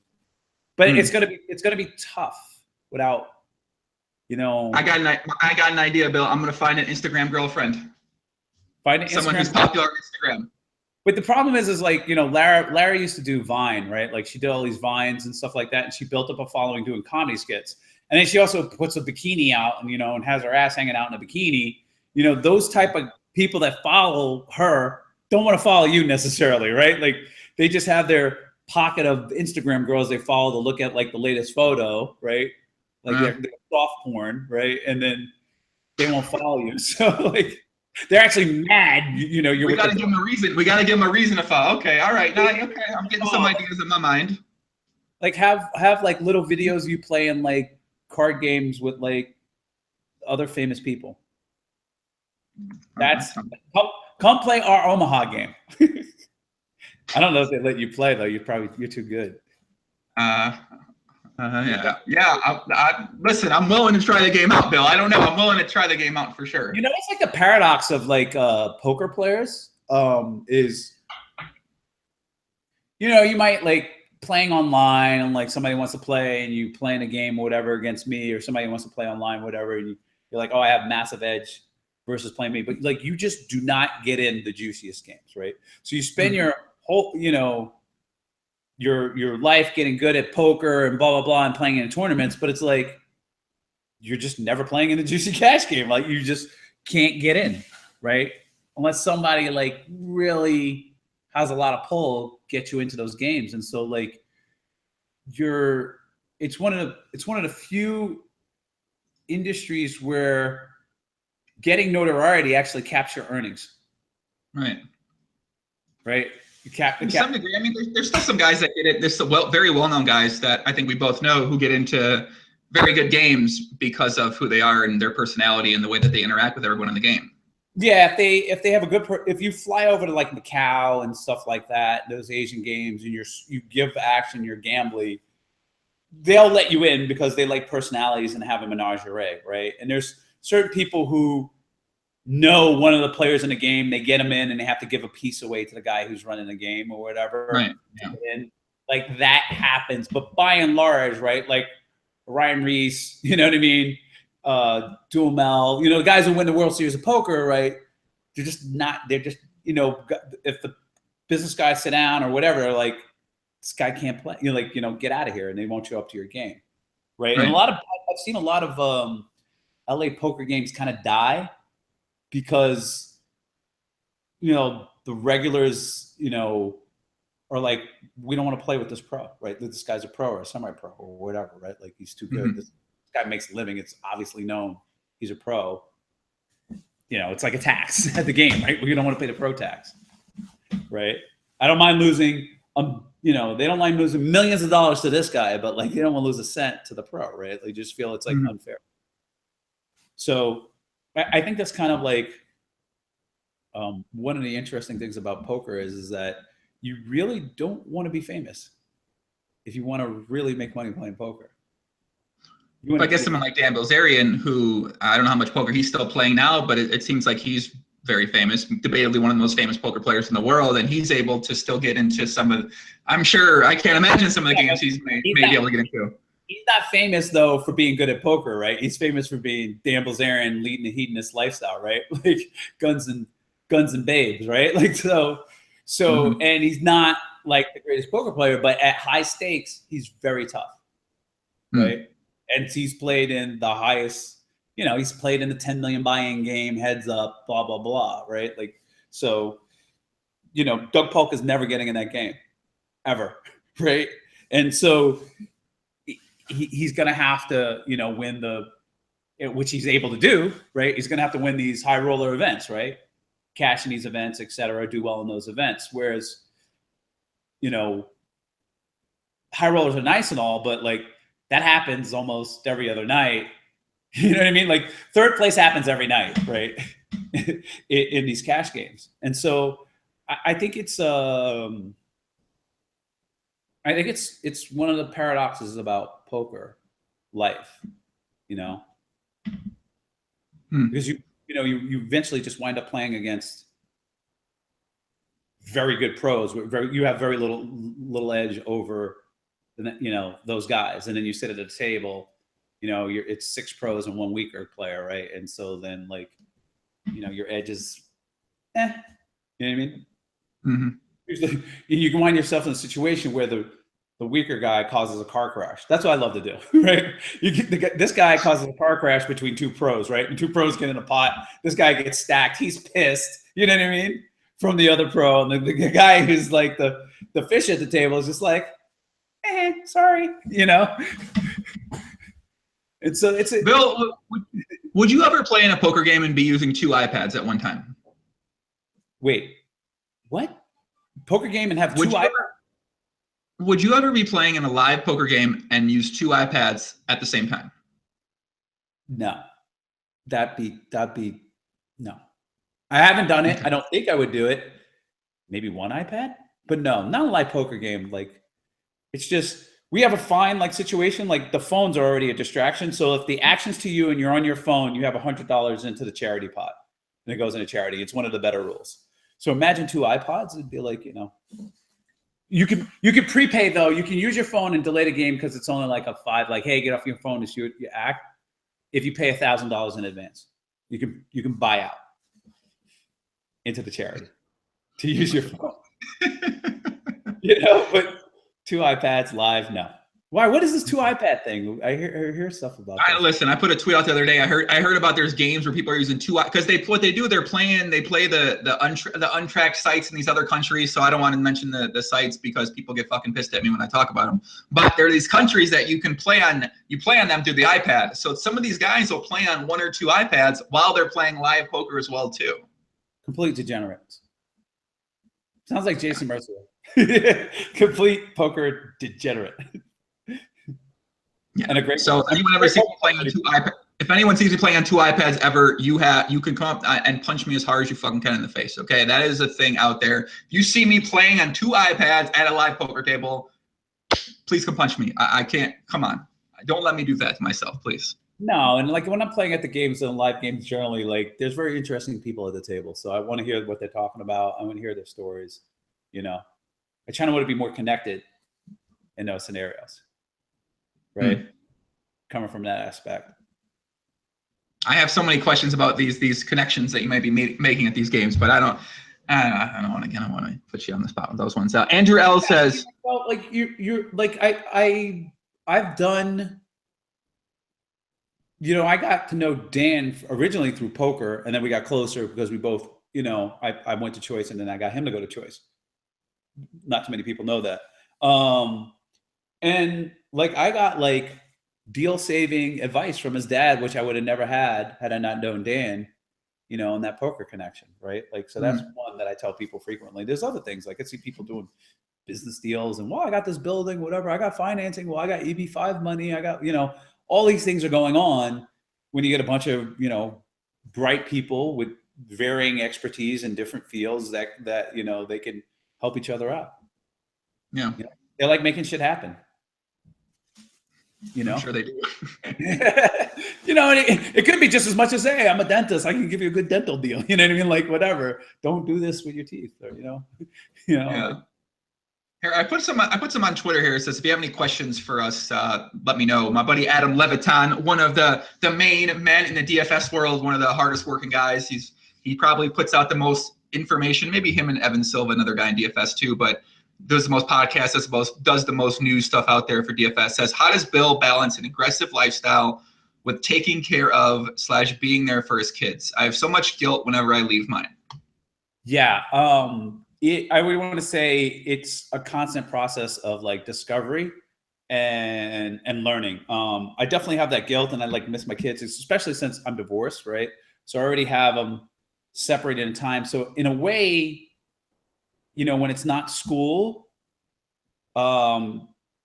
it helps because I know it's Stephanie's time to be with them. But Steph and I hang out still. My ex-wife and I hang out. We like to hang out. We travel together. We do things together. So it's still difficult. Like, if I go to do something amazing, like I went to Moscow and St. Petersburg, it's kind of weird. Like, wow, should I take my kids here on this thing? And, you know, you feel really bad about it. And so what I've learned up until this point is the time I have with them, I have to make count, right? And I have to find things that they like to do with me instead of just sitting around with them and let them be on their phones or iPads or chat with their friends. So, you know, recently, like, you know, concrete example, one of the things that I found that they love to do with is these escape rooms. I don't know if anybody's gone to one of these escape rooms where they lock you in a room. There's a bunch of puzzles. You got to get out in 60 minutes and there's some sort of story. It might be a zombie attack. It might be save the president. It might be gold rush. It might be whatever, but there's puzzles and locks and you got to use your brain and you got to search for stuff and clues and jailbreak. My kids love it. And so it's become one of the things we do that we interact, we have fun, we scream at each other, no, it's a 7, you know, like, and that's good times. And it might be like walking in the park, and then that like sparks conversations. We walk after that, we talk about how fun it was. I listen to what their day's about, what's going on, what are they thinking, you know, trying to interact with them. So I try and make the time count, so I don't feel as guilty when I'm doing me, you know, me time and experiencing the things I want to experience and they're not there. But it's still, I think it's always, to a certain extent, you're going to fail, right? Like I just not going to find the perfect balance, but it's something that I'm constantly striving for and adjusting for, you know, because it's, you know, there's only one summer of 10, right? My daughter's only going to be 10 once. It's only one summer of 10. There's a time to spend with her, get it in and enjoy it. And there's only one summer of 13 for my older daughter. And so there's always that feeling in the back of your head that, oh, I'm not doing enough or I'm not spending enough time there. But that feeling tends to subside in me when I know I really spent a lot of quality time and did things with them, activities, experience things with them when I had them. And so that's currently how I'm dealing with that situation, is making sure that the time with them really, really counts. Brian D'Angelo says he should have a high stakes heads up match with Leon Sikernik, aka Loose Leon. So what do you know about Loose Leon, Bill? You know, Lucy's been in the news recently. He's got this lawsuit with Aussie Matt. I think it's for $2 million. And I guess I know a little bit more than, I don't know what's public, but I think I might know a bit more than what's public right now about that. I don't know if you know anything about that too, or sort of that situation. I'm in the dark about it, so okay, here's kind of what I've been hearing from in the grapevine here. So what happened was they're playing a high stakes game at the Aria, and there may have been too many drinks served on one end for Loose Leon's side, and he may have started losing a lot of money. So he borrowed money, I believe, from Aussie Matt. I'm not sure if it was for $3 million or I think it was for more than $2 million. And he was blackout drunk, just completely out of it. And he ended up losing a bunch, so he owed him a lot of money. I guess something happened where, you know, he said, oh, I was too drunk or I was being overserved or something like that came. I'm not quite sure exactly of what the specific was right now for that. But I guess they made some sort of agreement that, okay, I'll pay back $1 million. And they agreed on $1 million. They paid the $1 million. And then there was a lawsuit that then got out there. Maybe they're speculating. Maybe Aussie Matt's backed by other people. They didn't want to take the settlement. They wanted the full amount of money. And it seems like Loose Leon saying, "Go fuck off." That's kind of what the vibe I'm getting out there is. Wow, I don't know how I feel about that. I'm trying to think. Like, I'm gonna play both sides. I think, like, I don't know who was serving or whatever, but if you intentionally serve one to get drunk, you know what I mean? Like, you might be criminally liable, depending on what state you're in, right? Like, if I get you drunk to take advantage of you in any kind of transaction, a financial transaction, I could be criminally liable. So you can wind up in a situation where you're suing somebody for money, and then you get, crushed. I know if you're in the state of California and you loan anybody money for any reason whatsoever, okay, and you don't have a license, even a personal loan, not only do you lose that money, but you can forfeit triple that. So if this happened in the state of California, they have no recourse on any loan. Right? So I don't know what state it was in. It's probably in Nevada, not in California, but I have a lending business, and I've learned that in California. I was like, if somebody loans you like money in California, $1,000, you don't pay them back, and they don't have a license, even on a personal loan, you have to be licensed. You cannot make a loan. It's a weird thing. So on the other side, I'm like, you have a guy willing and able, choosing to drink, making a choice, gambling. He lost the money.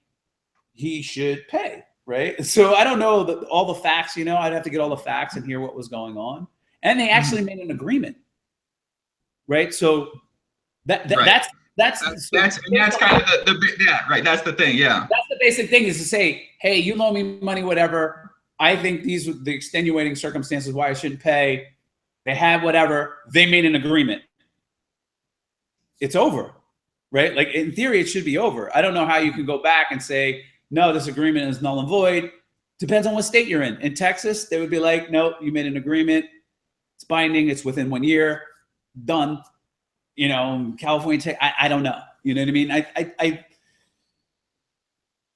I think I've seen scenarios, been in scenarios, whatever, where, people have made agreements on discounts or whatever because of whatever the circumstances are, et cetera. And I think that's between them. For it to come back out and go to lawsuit, I don't know. I can't take anybody's side on it right now based on what's going on. If you just said, hey, we made an agreement, they agreed, and it was paid, it's over. It's the same thing, agreement on the loan, right? Like, the loan, I owe the money. You have a new agreement. Well, no, you don't owe it. Okay, then it's done. That was the last agreement made. I guess they want to retrade that, but yeah, I'm not sure where exactly things stand right now. I haven't necessarily kept up with it these past couple of weeks, but from my last understanding, that's sort of the point. I might have some facts maybe slightly wrong there in that situation, so no one out there quote me for sure on that. But that's sort of the understanding I have of what's happening right now with things. What state was the lawsuit filed in? I believe it was in Las Vegas. It happened at the Aria. Yeah, then so it's not going to be the California situation where you can't loan money under. I don't know. It's going to be interesting. I mean, does Aussie Matt agree that he agreed to settle? I'm not sure. I'm not sure if that's in there. I mean, I guess I know they have some sort of record of this happening, this taking place. So whether he agrees, I'm not quite sure on that part. Yeah, I mean, the facts will come out and it'll come out, whatever. It's kind of interesting though. Like, the two biggest things that stick out is, well, the biggest thing that sticks out is they had, that you tell me, and I'm taking at face value, is that they had an agreement. Yeah. The second thing is that you said he was being served drinks, or was Aussie giving him the drink? I'm not 100% sure on the, that's the part I didn't quite understand from what I heard. I wasn't sure if it was served or if he's getting them. I don't quite know exactly which one it was. But it was at Aria proper downstairs where there's chips, right?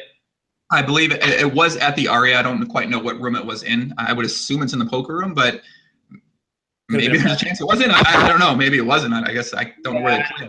I don't know all the nuances of the law to really give you like a good opinion. My gut feeling is it's kind of like you guys settled. You know what I mean? Like, you can't. You know what I mean? Like, yeah.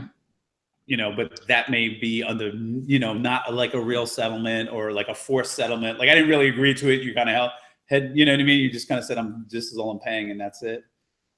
I mean, I kind of bring that up because Leon right now, they started doing a lot of things. I feel like they're doing more things in poker. They have the World Series of Poker main event Europe out there. They have that high stakes room at the Rio this summer that was much nicer than the high stakes area was in years past. So, it's I guess it's on one hand, it's kind of unfortunate that this does come up, because I feel like now I do know now that there are some players who are, they're not interested to go out to the King's Casino. They don't want to go out there, and they don't want to support the World Series of Poker main event Europe. They don't want to go support the King's Casino because of an instance like this, and maybe other things in the past taking place. So it's kind of just like I don't know. It seems very fascinating. It's kind of mysterious in a lot of ways, and I don't quite know exactly which way I think about it or which way I lean about it. I mean,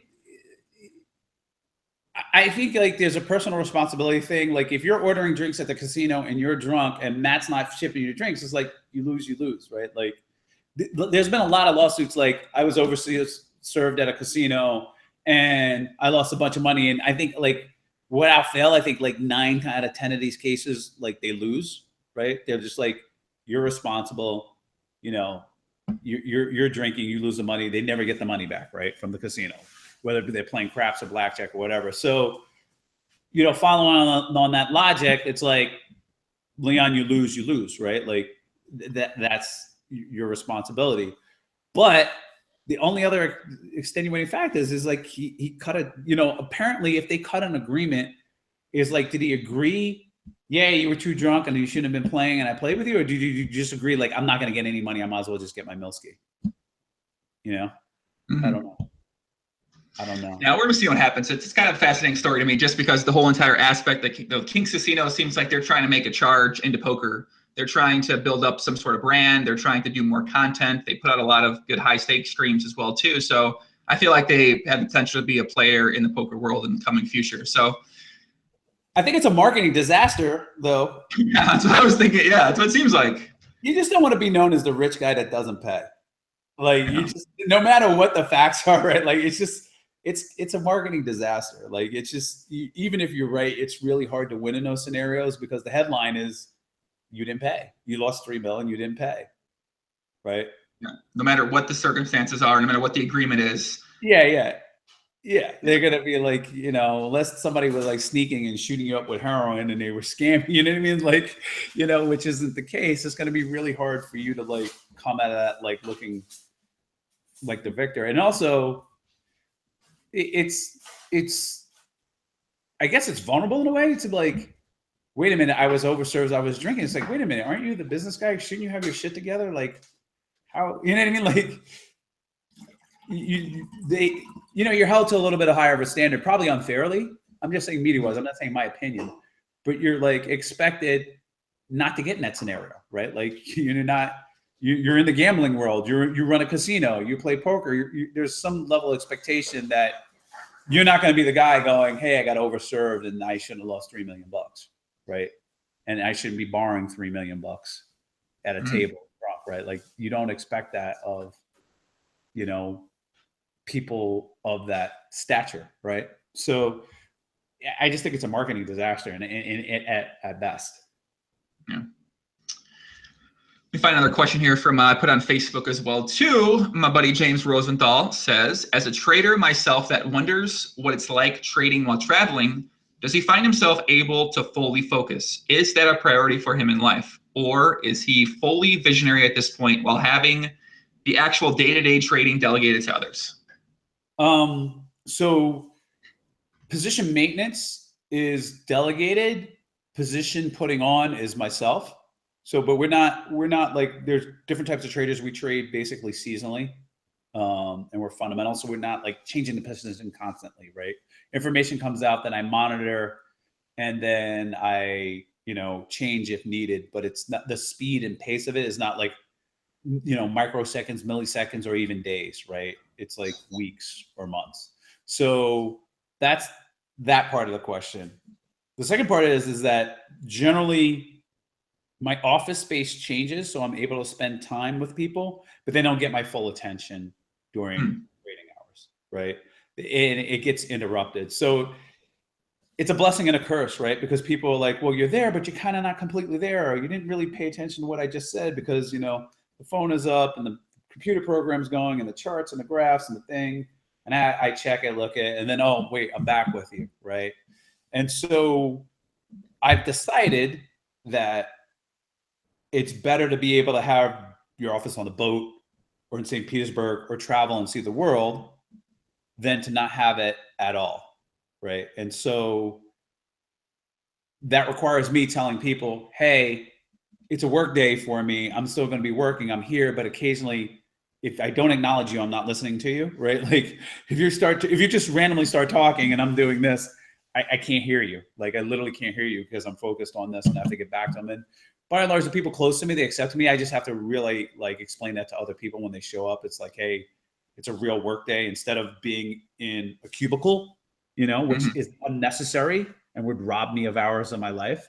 I'm out here on the boat or I'm doing this with you, but it's not going to be completely distraction free. So, and that's the balance right now that's been working, right? It keeps me from quitting. Right. And the investors want their mule, right? Like they got me as a mule, still working. He's on vacation. We still got him, We're going to use his brain up to the very last bit, to the last neuron fires, right? Like, look at him. He's on vacation, but we got him. Look at him, So they get their mule, I still pimp my brain out, right? I'm a whore. My brain, I whore out my brain, right? Some people whore their bodies. I whore my brain, right? So, and they're generally happy, right? As long as that I can still be productive and proficient in what I do. Whoring out your brain. Interesting. I've never heard that before. Yeah, we're all whores. I whore out my brain, right? Like for a piece. I don't know. I've literally never even heard that. I never thought about that. I never heard that before. So. Yeah, it's like, the guys out there playing poker, out there grinding, they're whoring out their brains, right? Like, give me some money, you get a piece or whatever, they're whoring it out, like, right? That's true. It's like people rent my brain, right? I take a certain vig. Some people get better vigs for their brain than others, depending on what field they're in. Renee Hedda in the chat says, Thirst Lounge in the house. Let's go. Mr. Perkins is the man. Yacht Fuel, PogChamp, smiling face. Yay. Hello, Yacht Fuel. We're having a good time here. Just chatting. Yeah, it seems like you haven't streamed too much this summer, but overall the free roll's been going pretty well. But you seem like you were streaming before the summer started, then you went on a worldwide adventure and you went all around the world. So the streaming kind of took a little hit from there. Yeah, the problem is like I travel so much, like the setup for a stream, like this is pretty simple. Like we have you, the computer, the phone, and a white wall behind me. But generally when you're streaming, I got to get, logged into some poker. I got to get the chat box up. I got to get all these things in order to put on a good show and set aside the time, right? Playing poker and chatting and asking questions. And, I want to come at it with a certain level of energy and time. And I just haven't had, the one thing I learned about streaming is people want the content. You have to show up. And so going into Streamboat this upcoming month, like I'm going to stream tomorrow because I got to start giving away tickets, right? I got to start giving away chances. So I'm going to have to stream a lot this upcoming month. And then when I get back on island, I'm going to pick up the streaming, a little bit more because I do like it. I have fun with it. So how many people are going to be able to go down there and join you there? That's a good question. I think we're going to do 2 winners tranches. It's going to be between definitely 3, maybe a total of 6.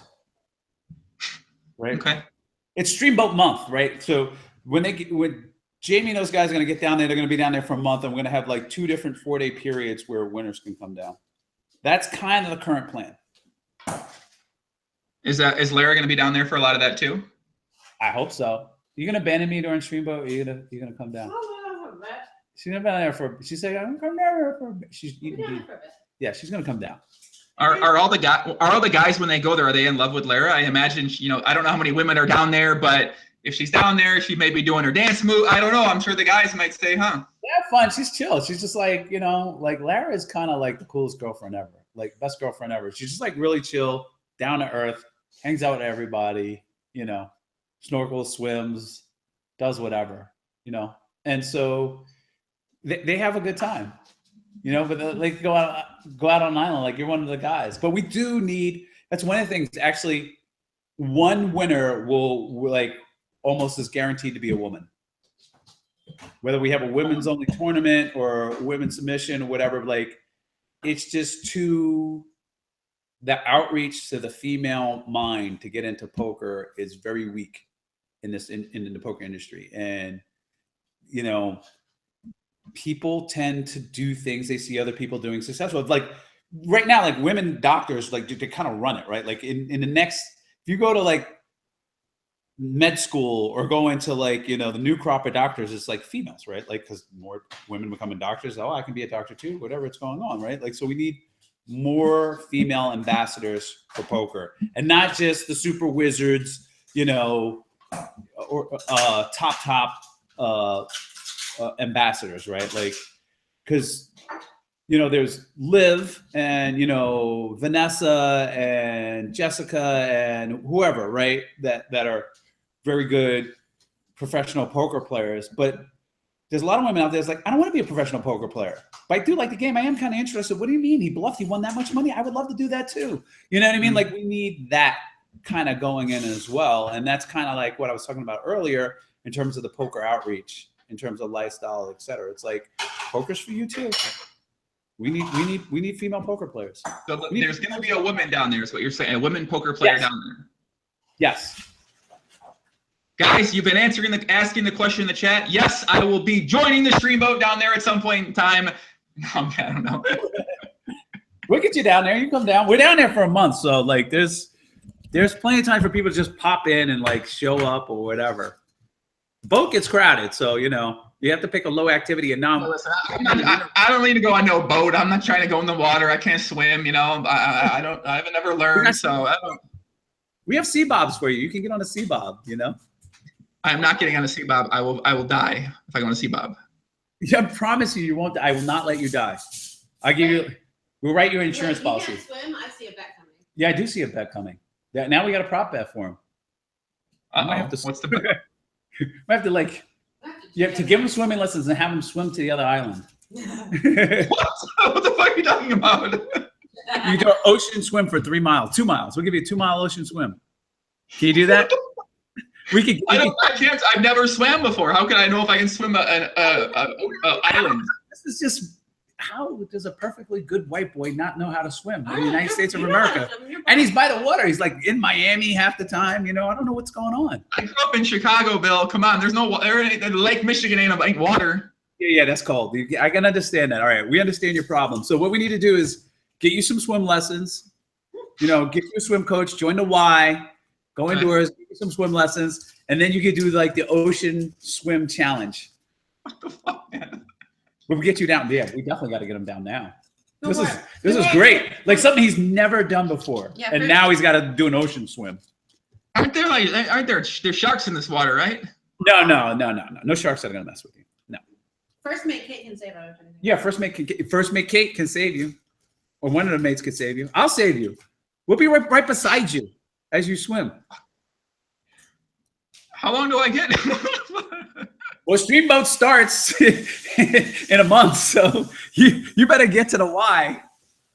But it's simple. It's just like your cardio is in shape. Like if you start learning how to swim now and you swim every day or every other day and build up, you'll be able to swim a mile, 2 miles. We'll make it so you're not going to die. So they said, people in the chat are saying 2 miles is doable distance via 6 months. All right, a mile. We'll give you the mile. And you could definitely do that. We'll give you the mile swim. Swimming's easy. It's swimming. Once you learn whatever. Listen, in college, I had to get up. I had to take like, you know, everybody has to take that gym course. And I took lifeguarding. And like, I was definitely not in swim shape. I was so tired. Like I could sprint and then I'm done, right? And so I swam the mile though in lifeguarding. Like it was tough, but you know, that was only like 3 weeks. You're right. Bill, you played college football. Stop this with me. Stop this right now. It's going to be so different. It's so exhausting, and your breathing timing is, you got to get that right. You know, because okay. What's the bet? What are we betting? I don't know. I don't know. Like if you definitely cannot swim right now. Is that correct? I have never swam before in my entire life. There's people seeing that this is a verified thing. Wow. Yeah, he's been in a hot tub. I'm sure he's been in a hot tub. Like I've been in a hot tub before. Yeah. That's like. Have you stood up in a pool? Have you stood in a pool? I've stood in a pool. I've never swam. I've tried. I can't float. I mean, can't do either one of those things. Well, I can't float either, but like, all right, so, all right, you got an ocean swim a mile. We'll mark off some points. You just got to get there. I'm gonna fucking die, dude. What do you want to bet? I don't know. I'm like, this is terrifying. This is like that's like my one of the scariest. Like, yeah, this is not climbing a mountain with no harness. Sounds scarier. You must attempt, right? Is this a must attempt bet? Like once we book the bet, you have to. It's booked. If you just don't show, you lose. Does that yeah, I would have to do it. Okay, so you have to do it. So I'll give you 3-1 on 10 grand.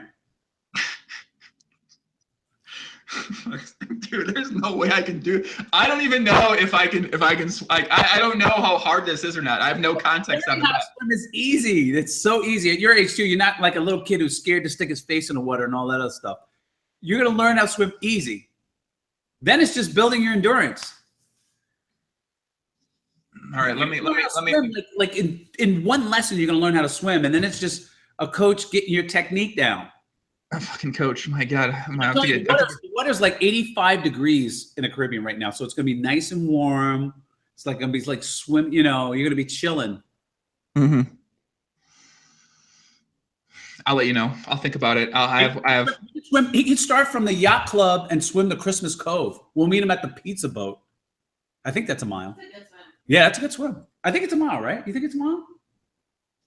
If not, we can map out a mile and have him circle the thing. Well, now I got a reason to video blog, it sounds like. Come on, are you gonna take the bet? You gotta take the bet though. Let me just ask my prep bet coach, you know? Let me ask my prep bet coach. I don't know. Coach, just like I'm just spitballing here. I'm just throwing it out and figure, all right, 3-1, that's good enough motivation. He's an adult, he could swim. 10K will hurt, you know. You know, okay, let's put it this way: if it was $1 million, you do it 100%. So there's no doubt that you have the ability to do it. Do you have the discipline to do it for 10K loss?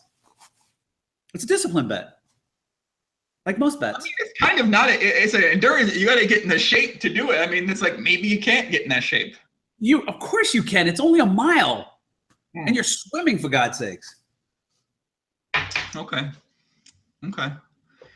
It's only the only difference in the ocean is the waves like make it a little bit more difficult, you know. But wait a second, dude. Is there like a certain day I get to pick the day of the ocean conditions, right?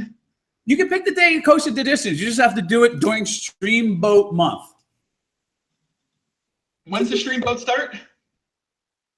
September. It's all stream boat. It's stream boat is from the 27th. Okay. 27th. All right. What is? I don't understand you young people today. I would have snap took this bet. I'll think about it. I don't understand, like these rich people, these young rich. I might be going to South America, Bill. I don't know when I'm coming back. Okay, I got to make sure. I got to change my current schedule around. I was thinking about doing a PLO prop bet too. Dude, if I won 30K, I'd go to South America in style. I'd have memories for your lifetimes. I would go there first, and then I'd go to South America. Why can't I swim in a pool? Why do I gotta swim in the ocean, man? What the fuck? It's easy. Your feet can hit the ground when you turn. There's all kinds of stuff going on. Plus the ocean, you know, that little ocean wave, you know, there's a little bit more to it. I've only been in the guys in the chat. I know you guys saying I'm a pussy. It's okay. Listen, I've been in the ocean maybe 4 or 5 times in my life. All right, I get a little terrified sometimes. I'm not scared of many things, but the ocean, man, the water is kind of scary. That's part about the bet is. I remember Jeff was like scared of heights, and I had him jump off the tower. He almost chickened out. He jumped, you know, that tower, whatever what is it called? The stratosphere, where you just jump off the side of the stratosphere. Oh yeah, that's terrifying too. Yeah, he did it. He did it. For money or just money? Oh yeah, there's no shot he would have like. how much money? He almost 20, 25. Well, let's say a couple more questions from the chat. I got it on here. Let me think about. Let me at least go try to swim first, see if it's possible. No, you can't. See, that's the problem. Is like you get You get more information. We both have the same limited amount of information. You go out, you talk to a swim coach, call Michael Phelps. Phelps, could I do this? Blah, blah, blah, blah, blah. Then, like, you have information. You're like, yeah, I want to do the bed. I want to double it, triple it. No. By the end of this podcast, you have to decide, am I a man or am I a mouse? Y'all are. That's what Dan tells me. Dan's like, are you a man? Mouse. Are you going all in or not? That's pretty much. Man, let's move it. Somebody said they can tell I'm legitimately scared. Listen, it's in the ocean, man. I don't know. You're gonna be right beside you in the dinghy. You will not drown. You can quit. We'll probably be sitting there eating sandwiches, going, you can quit, right? Okay, you're saying that, man. Come on. We have margaritas. You bring some of your hot friends down, Tim. Some hot friends. Breast out. No hot friends. No, I'm never gonna quit. I'll do it before I quit. Yeah, maybe that's what we'll do when I come back. Get a few girlfriends and then. Yeah, bring a bunch of girlfriends. We'll make it like a party, especially for karaoke night. Don't miss karaoke night ever. Karaoke night. Yeah. Bill, what do you think about Poker Go on an unrelated subject? I like it. I like what they're trying to do. There's some technical things with the app. Like, I downloaded the app and I wanted to purchase in the app and I couldn't. You have to go on a website, so I didn't purchase. It's a pain in the ass. Like, I'm not doing 3 steps. But I like the fact that, when TV kind of took away, ESPN took away the poker tournaments and the entertainment, like, there was basically a crowdsourcing for poker entertainment, right? There's your shows, there's the streamers, and then there's kind of like this disparate, like, if you want poker news or poker information, you have to go everywhere. And Poker Go is coming in trying to fill a little bit of that void, right? By having contests, supporting the poker community, and covering poker as well, right? On the Poker Go network. So I like what they're trying to do. I'm a big fan of what they're trying to do, and I hope it succeeds, because it's people have to be aware and be entertained in order to, like, come into the poker world, right? And so Poker Go is doing that, right? And there might be people on one end and like, oh, I hate this or whatever, and it might be whatever, but in general, more poker on video in a format that people are used to seeing that is entertaining is good for poker. Are you going to be playing in the Poker After Dark episodes that they have coming up? They got some new, they're filming some new lineups, new games, new people. Yeah, they had this like a King Poker Masters series, but it's right through Streamboat. And so if they moved it to the 27th, I'd actually play in it, but it's right during Streamboat, and it's going to be right during WCoop. So, technically I'm like, why are you guys having this Poker Masters thing, which I think is great and entertaining, when everybody's eyeballs are going to be on WCoop and all the streamers that are going to go do it, right? Mm-hmm. And I'm having Streamboat, like, I can't go, and etc. So I think it's a great idea, but if you split up our already small community and you take that out of it, like, then I think it's not optimized, right? I don't think it's an optimized planning, but I'm all for Poker Go. I hope they. So they're bringing back Poker After Dark as well too, in addition to the Poker Masters show. So the Poker After Dark's going to be separate. I love that. Yeah, I saw Maury. I told him I'd play on it. I love that show. I mean, it's kind of has that. For me, it has that. It's a cash game. There's interesting characters. There's pros. There's whatever. Blah blah blah. It has that feel of almost like a home game, right? Except for the too many pros, right? But it's just a fun game. Right? Like a fun cash game. It's real stakes. People get to see it. People in interesting spots, making decisions, how they play, blah, blah, blah, blah, and the banter and the talk. So I think it's good. Yeah. I mean, I love watching little clips of Poker After Dark, seeing these interesting situations, what people do. And that's the thing. I hope they plan to put that stuff out. I'm not quite sure if that's the plan right now, where they're going to release it, or it's all going to be behind the paywall. I think, strategically, if it was me, I would release some stuff outside the paywall to try and get people interested, let them know I have good content. Right. But, at the end of the day, filming, editing, adding graphics guys, whatever, you got to pay these guys, right? Studios costs, etc. Having an app, they have to earn something, right? Like, so, if you can, if they provide something entertaining and it's a value to you, that value exchange works. I hope that it's enough value that people do pay, and it's on the paywall, right? And it's done well that people are happy that they paid the paywall. Because I want it to be around, right? I want it to succeed, you know? It's like your favorite, you know, restaurant. It's like you want people to go, you want them to charge enough money to be in business because you want to come back and enjoy the meal. And so I'm rooting for all outlets like Poker Go, Poker News, Poker whatever, so that we can bring an awareness to and bring more people into the game and make it more fun. Everyone in the chat's talking about the swimming prop bet. Of Arms course. floaties? Do I get to wear like a jacket or something? Arms floaties? No floaties, no nothing. Man versus ocean. Are you sure there's not sharks in this ocean? Mike Phelps, if you watch this, at least this clip, maybe you can index it and you get to That's this. not a real shark, dude. What are you talking? That's a fake shark. It was a fake shark. That wasn't real. Well, all right, but it's about swimming, and I'm like, come on, man. How could you got to be able to swim? Yeah. I tell My you mom what, said too. I'll give you 3-1 on 10K, and if you win, I'll give 30K to the charity of your choice. So now you make an impact on other people's lives as you see fit. Listen, man, we got a lot of tough guys out there talking about me being pussy in the chat. Listen, you want to take a prop bet against me on something I'm good at and you're not good at? I'll give you 1 month. You guys fucking come up to the plate. I'll give you guys a bet. You guys can get a month to chat and come and challenge me, okay? All you tough motherfuckers out there, let's do this. Come on. He's rocking in the chair. Look, I threw in the charity bonus. Do it for the kids. Do it for the kids, Joe. I'm not giving no. I'm giving it to I'm not giving it to kids. I'm giving it to the Drug Addicts America of Houston, man. Fuck, I'm helping those guys out. Give it to the drug addicts. Go out there and swim your heart out. I love this. It's like, you got any prop bets? I'm like, oh, this is perfect. Like, it just fell into my lap.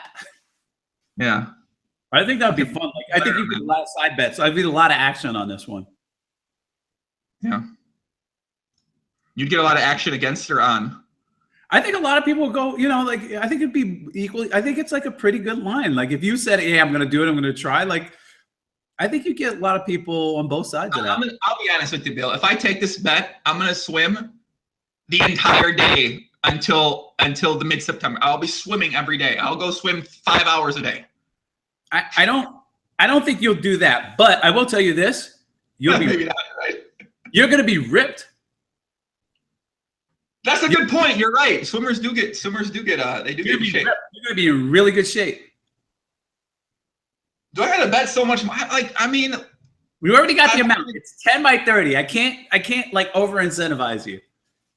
I mean, I've honestly never bet this much on anything. Okay, outside of poker, I bet poker. I'm not a big gambler. I don't do big prop bets unless it's poker related. Poker is life. Poker is gambling. You know, like risk taking is part of life. It's one and the same. Okay.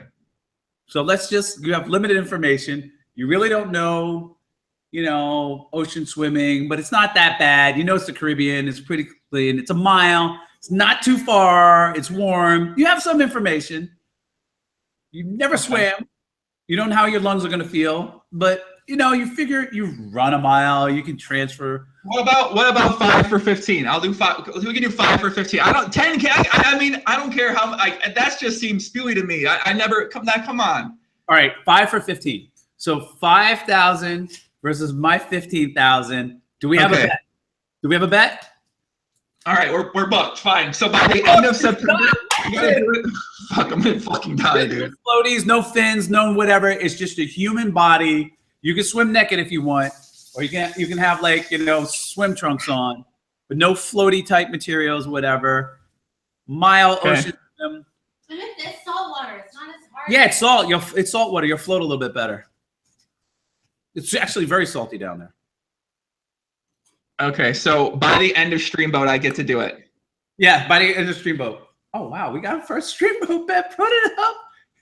And Lara's gonna bring the friends. The friends are gonna be on the boat too, or is that they're not gonna be on the boat? We'll be cheering. Yeah, they'll be on the boat. I'll be tempting you to get out of the water. Okay. Did someone say I made a horrible bet? I hope someone didn't say I made a horrible bet. Did I make a horrible bet? I don't think I made a horrible bet because I'm gonna be entertained no matter what. I don't even know if it's a good bet. I don't know. I mean, Yeah. you have to go swim now. Born to Gamble says, dude, takes like 2 years to learn to swim in the ocean. No. No, well, it's flatter where we're at. Look up Christmas Cove on your computer in another window. Christmas Cove, Virgin Islands. You just had 1 mile. Yeah, 1 mile. Guys, I'll be releasing more merchandise here to make up for this money I'm going to lose in this prep bet. You can find the t-shirts over on my YouTube channel or on wherever. 200 meters when we. It's like 5,000. It's like 5,000 something. It's like a 5K. Oh well. All right, guys, let's take a couple questions from the chat. Sounds good. Let's take a couple questions from the chat. It's all about the confidence. Okay. Why you guys listen? Why are they? You should see the chat now, Bill. The chat went from people saying take the bet to now saying I'm gonna die.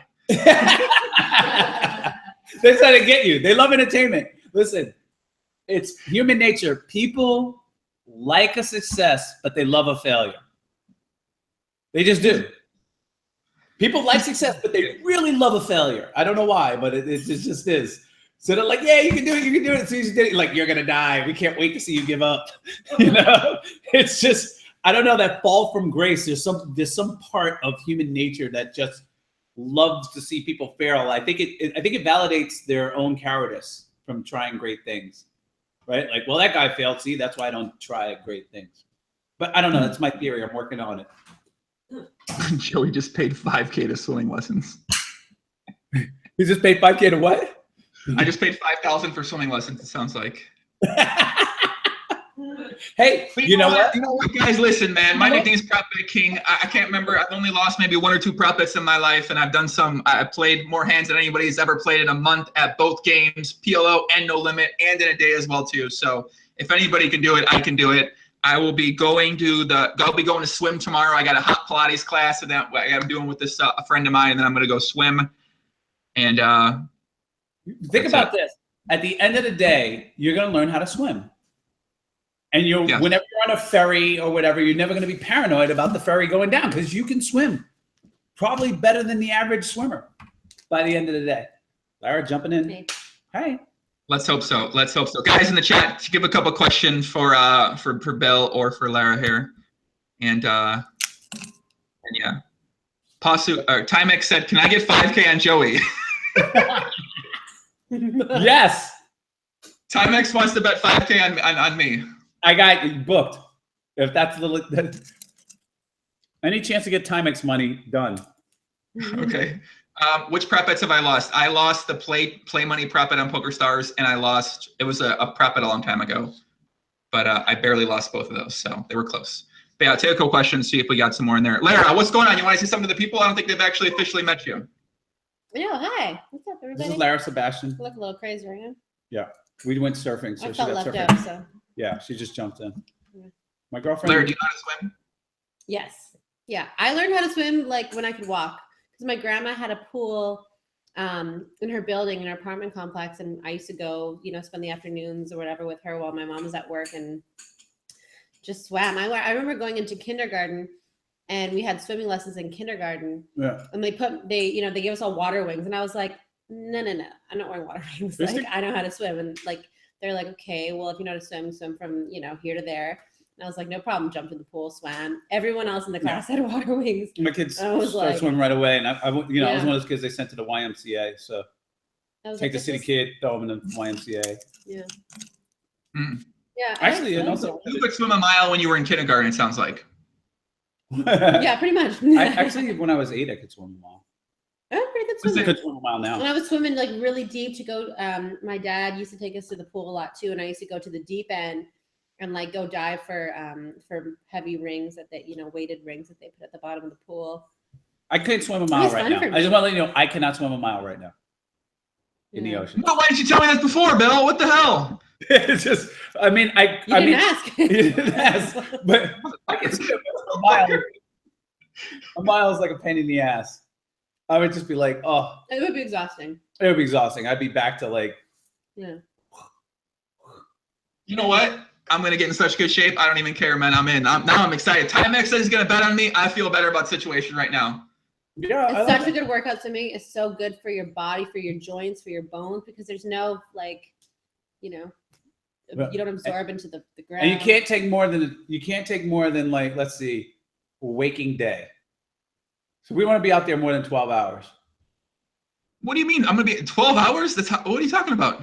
Well, I'm just saying, like, if you like are struggling and you're like on your back and then doing this and then trying to swim and stopping, we don't want to be out there more than 12 hours. Look at the face, like it's gonna take me 12 hours. It should take you 12 hours. I'm just saying, like, you've got to quit if it's more than 12 hours. Okay. Listen, if it takes me 12 hours, do I get water? I mean, do I get some water from the boat or something? No. It shouldn't take you that long. It should take you 30 minutes. Man, get me in touch with Michael Phelps, Bill. Okay, I gotta ask him some questions. I think about this. Like, if you walk on a treadmill, you generally, like, if you're just walking on an incline, it's like you walk 20 minutes a mile, right? Like, kind of walking pace. It should take you, like, on the ocean, like 40 minutes. Okay. People in the chat are trying to bet on me, so this will be interesting. I assume that poker shares will have some. I don't know if Bill wants to take more. I don't know if he wants to bet against random people in the chat, but you can hit him up on. Well, I think you can do it. I want to super load up on it, but I definitely take Timex because I mean, you got girls, you go out and party. I just want to see if you're really gonna go. Listen, swim. if you tell me Lara brings down her friends that have some Instagram followers, and I can get potentially some Instagram followers from them for my prop bet, the other prop bet I have, there ain't no chance I'm a sink the ocean, guys. I'm not losing that bet. Yeah. All right, I love those. What's the prop bet? What's the other prop bet you have? It's for 100,000 Instagram followers in 6 months. Bring Hannah down. Maybe you get them with, like. You follow him, meet Hannah. Meet your friend Hannah and all those other people that are the Insta crowd. Insta famous. Yeah, the Insta famous crowd. Yeah. Yeah. I'm down. We can bring down. Guys, we have no questions from the chat. I don't know. Now we got on this subject. Now everyone's just captivated by this subject. Now they've been overtaken by this idea. Yeah, I know. We gotta go back to regular questions, not swim questions. God, this is so. I don't know, man. Some people in the chat. I feel a lot better because Timex said so. But my mom's gonna be happy. She's gonna want me to learn how to swim for 32 years now. So. And all it took was a 5K bet. The fear, the loss of aversion, and greed. That's all it took. Well, actually, it took the chat. Like they kept kneeling me. Listen, I can't turn out. I don't know, man. I don't know. Yeah, you can't turn that down. I don't know. Let's see. Connor Murphy says, Bill, I'm a recent college grad doing software development, but I want to get into IB and PE. Any tips on achieving this? Planning on doing an MBA. I think. Oh wow. If you can get IB, he wants to do IB and private equity. I think like his. Yeah, so I think if he's a programmer, his window of opportunity will be much greater. Because all the trading houses, all the equity firms, etc., are looking for that skill set, right? And based on what I see, and I'm not like the foremost expert, I run a commodity fund. Having an MBA and the ability to code, to me right now seems like writing your own ticket. You'll be sought after. Okay. I mean, we're always like, oh, you can code. Oh, we need code. We have this coder. Oh, we have the back analyst guy, but now we need a code to do the interface. Like it just seems like we're always in need of a programmer. Sorry, guy, I can't. People keep telling me, chat, I'm gonna get bit by a shark, man. I like. No. You might get bit by a turtle, but not by a shark. It's only nurse sharks. If you get stung by a jellyfish, that's about it. And we'll be out there so you don't get run over by a boat. And you have goggles, so you can see where you're going. Yeah, you have goggles on. You can wear goggles. What do you mean a jellyfish can sting you? That's about it. There's jellyfish. I mean, there's always jellyfish. Wait to see that.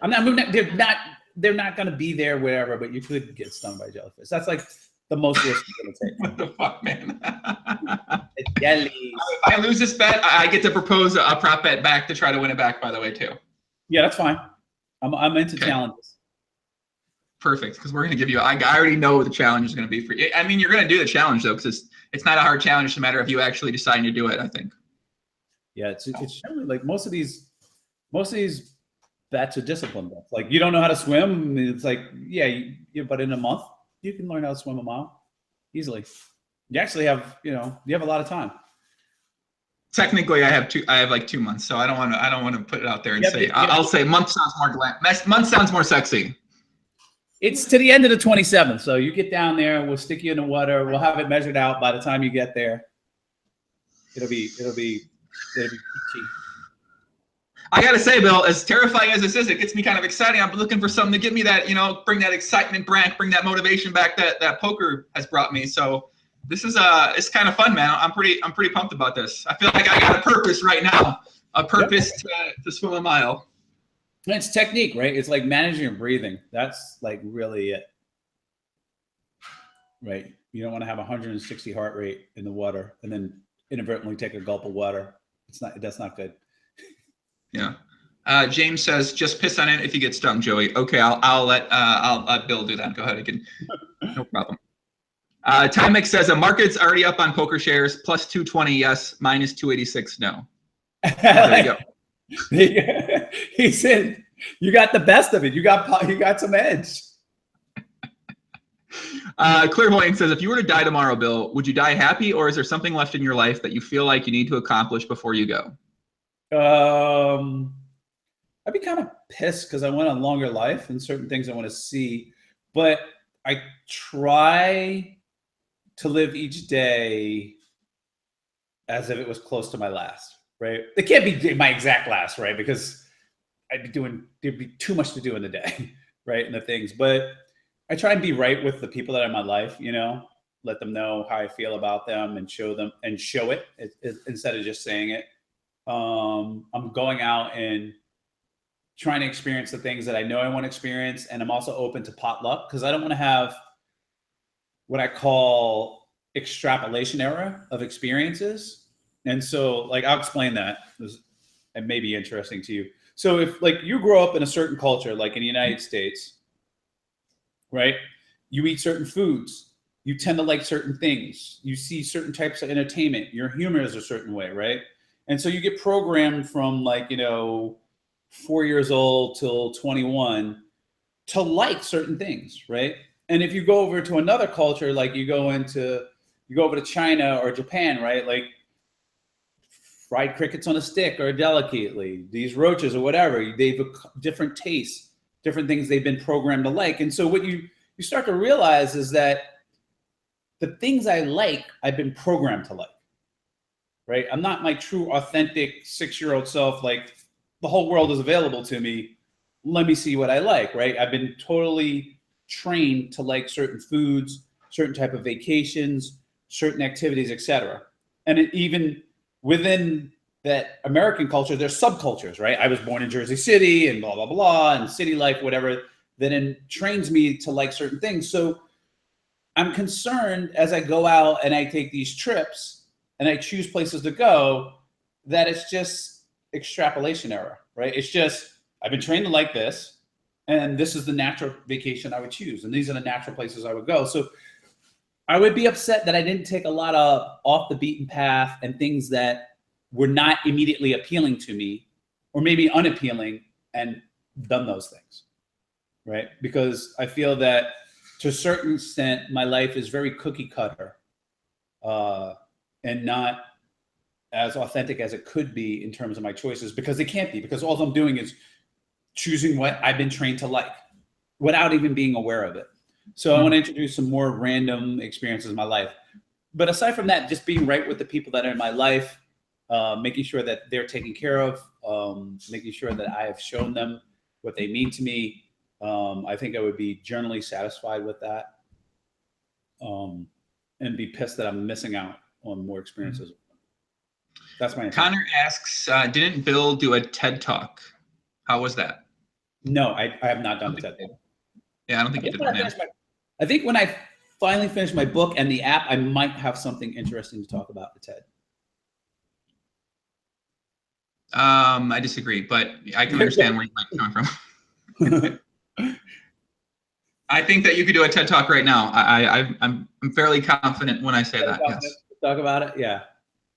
Extrapolation error is one thing I want to actually develop into, like really kind of get some data on it and like talk to people, like, you know, look at this, like all these people here, they like chocolate ice cream. Why? Because this is whatever. If you go to this is what they like. This is what they train to like. So I think it applies to everything in your life. So I'm trying to get off that cookie cutter path, right? There's only so many things, you know, it's almost like a Sims game, right? Like I'm programmed to choose these things, right? It looks like I'm choosing, but I'm really not, right? I'm just programmed to like these things. Like I'm going to go surfing and I'm going to go to Moscow and I'm going to go to major cities and whatever, but am I going to go backpacking through this place, whatever, with no food and camping or whatever? No, because I'm not, you know, I'm not trained. Like I need to spin the globe, pick random spots, surf, couch surf it, do whatever, do what I normally wouldn't do in order to have a different experience than I'm already programmed to do.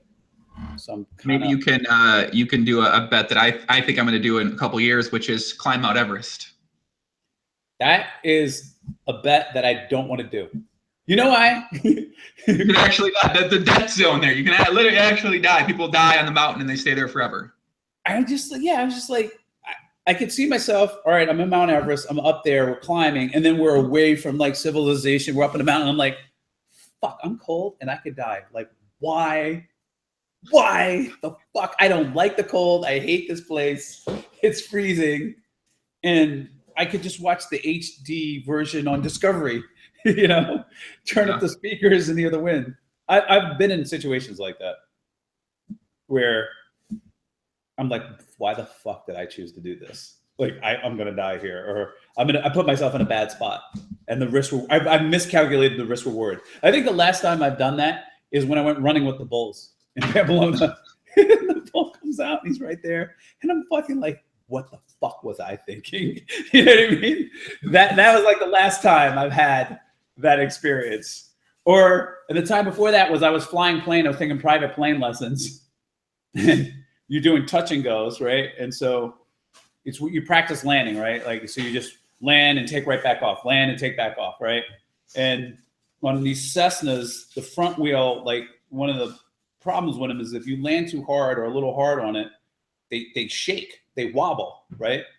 So when you're giving the plane full power, you know, it can have like it can actually get a little bit uncontrollable, or it reduces the power and you can't bring it all the way up.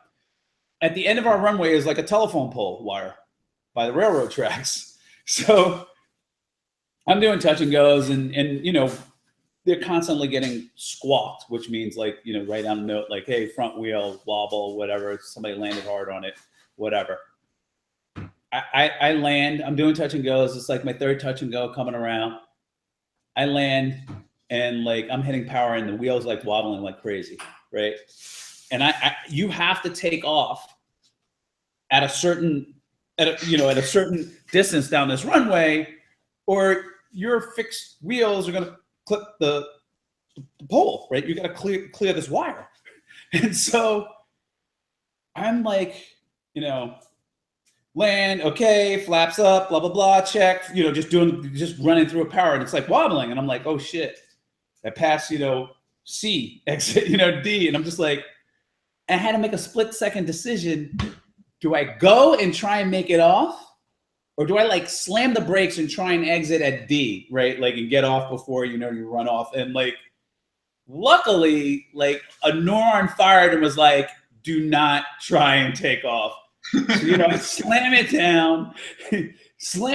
Like I was just about to, you know, like slam it down, whatever. I'm jamming the brakes and then like, I like off the thing and get out and instructor. I was like, I had, you know, the front wheel was wobbling, whatever. I just aborted takeoff, whatever. Like, you make the right decision. I was like, I could have made the wrong fucking decision. Like, I was a half a second from like gunning it and trying to clear this wire, clip it, and then, you know, engine in my chest type thing. And I was just like, why am I doing this?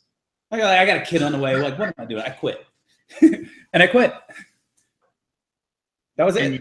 And you never flew a plane again? I flew like once or twice again, but I was just like, I'm done. I like the magic was like, I was just, you know, I used to read you could read the safety reports on every crash, right? And in general aviation, it's about as safe as riding a motorcycle. Like when you get to jet travel and professional travel, it's, you know, it's like night and day. But like general aviation is kind of like riding a motorcycle, right? And I was like, okay, let me look at these. And it's always like pilot error. Didn't check the pitot tube. Didn't do this. Didn't do that, right? flew into known bad conditions, right? And I was like, I would never, I used to look at these accident reports where I was like, oh, okay, well, I would never do that. Oh, I could never do that. And that day I was like, you know what? I am the idiot who would do that. And it would just be that 1 in 10, 1 in 20 circumstances where that one mistake or that one thing you didn't check that day is going to kill you. And I was just like, I'm done.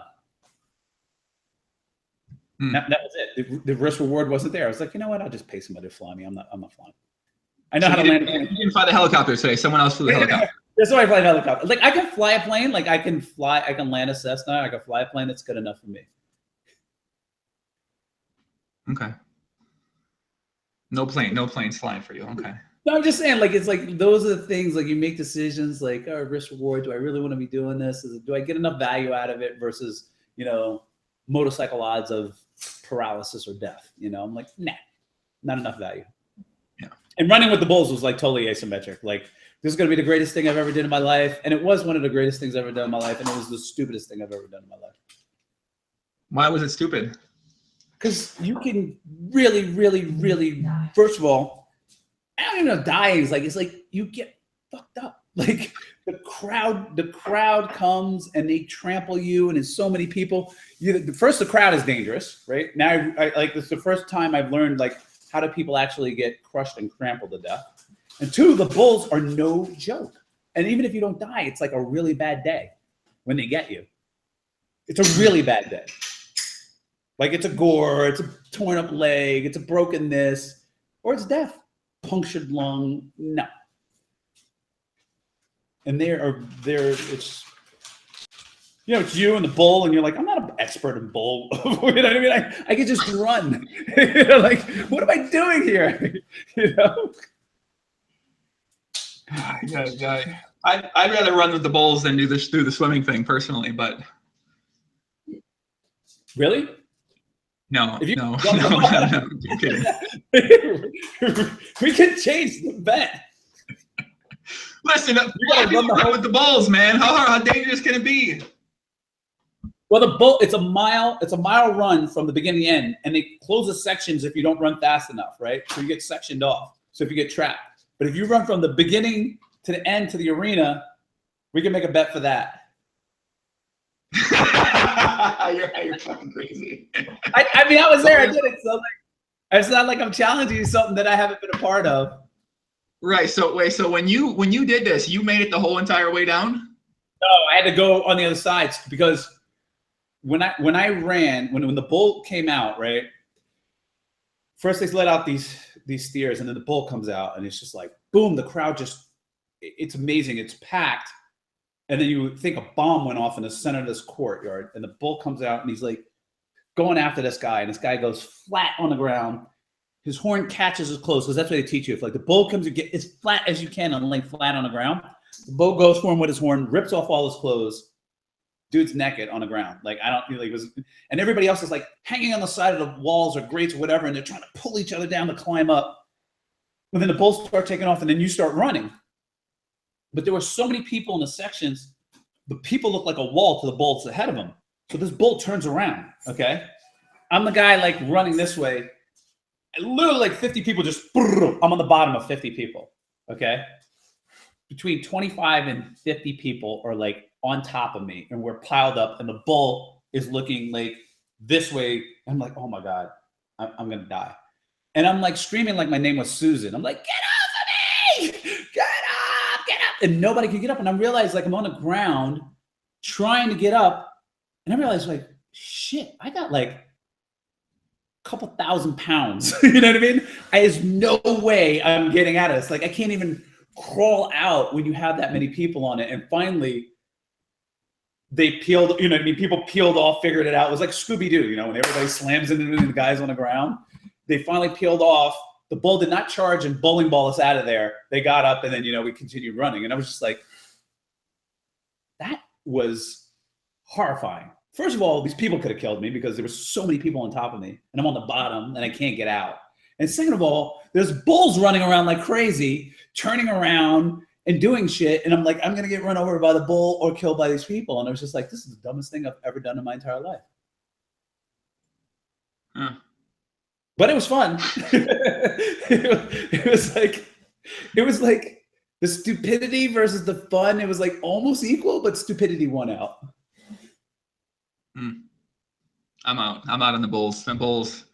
You're out of the Bulls. You don't want to run with the Bulls. That sounds like you're trapped in a building in a fire and you like can't move, and everyone's trying to get the one exit, and then That can happen. You know, the mistake on that part, I can give you a hint.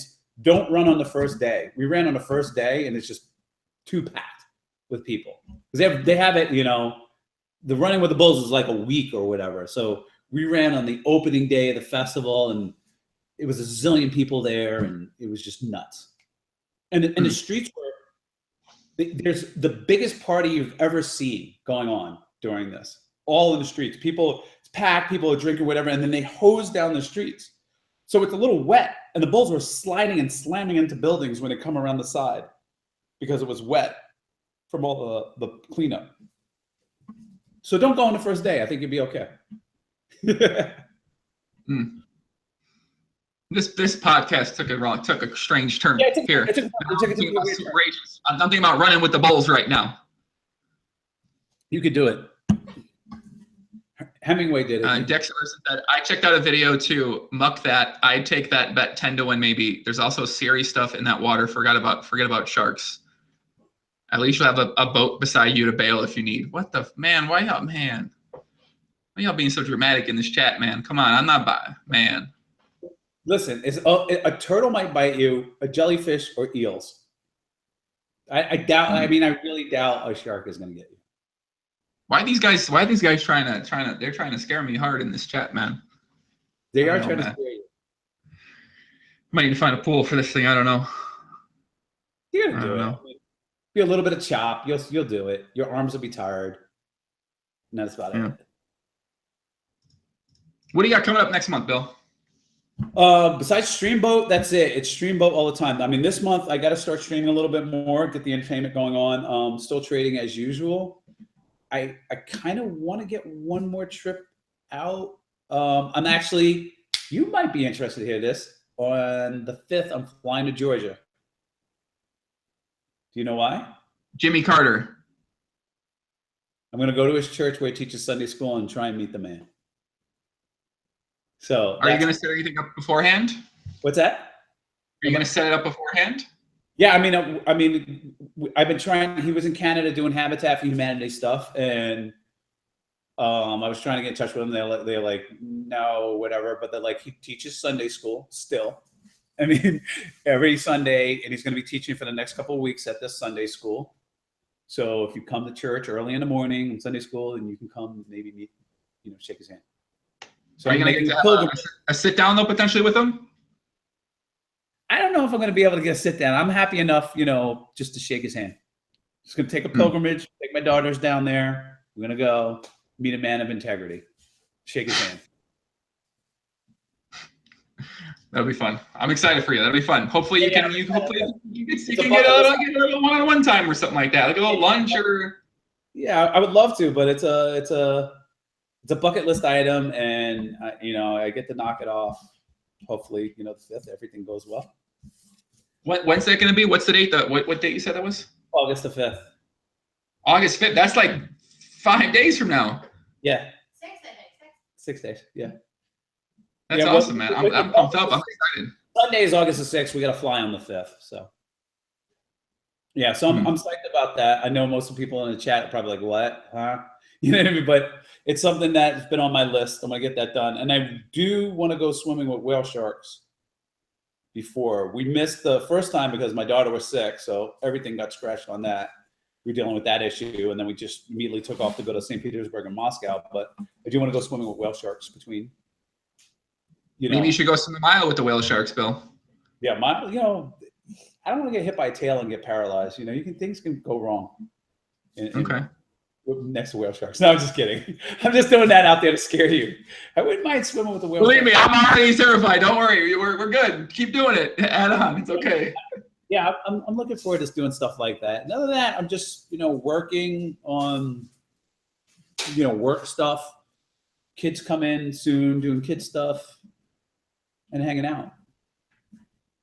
Well, sounds fun. So a little bit of streaming, a little bit of traveling, a little bit of Jimmy Carter, who's 92 years old now. So you better meet him before he while you still Yeah. can. And anyone that's watched the podcast, the first one, and they watched the second and third one, you guys will know the significance of the Jimmy Carter discussion, because it's something that Bill's talked about, and that's something he's when you think about what are some of the things he wants to do, that's one of the things he's wanted to do is meet with Jimmy Carter. So I'm very excited that it's actually going to happen here. I'm pumped up.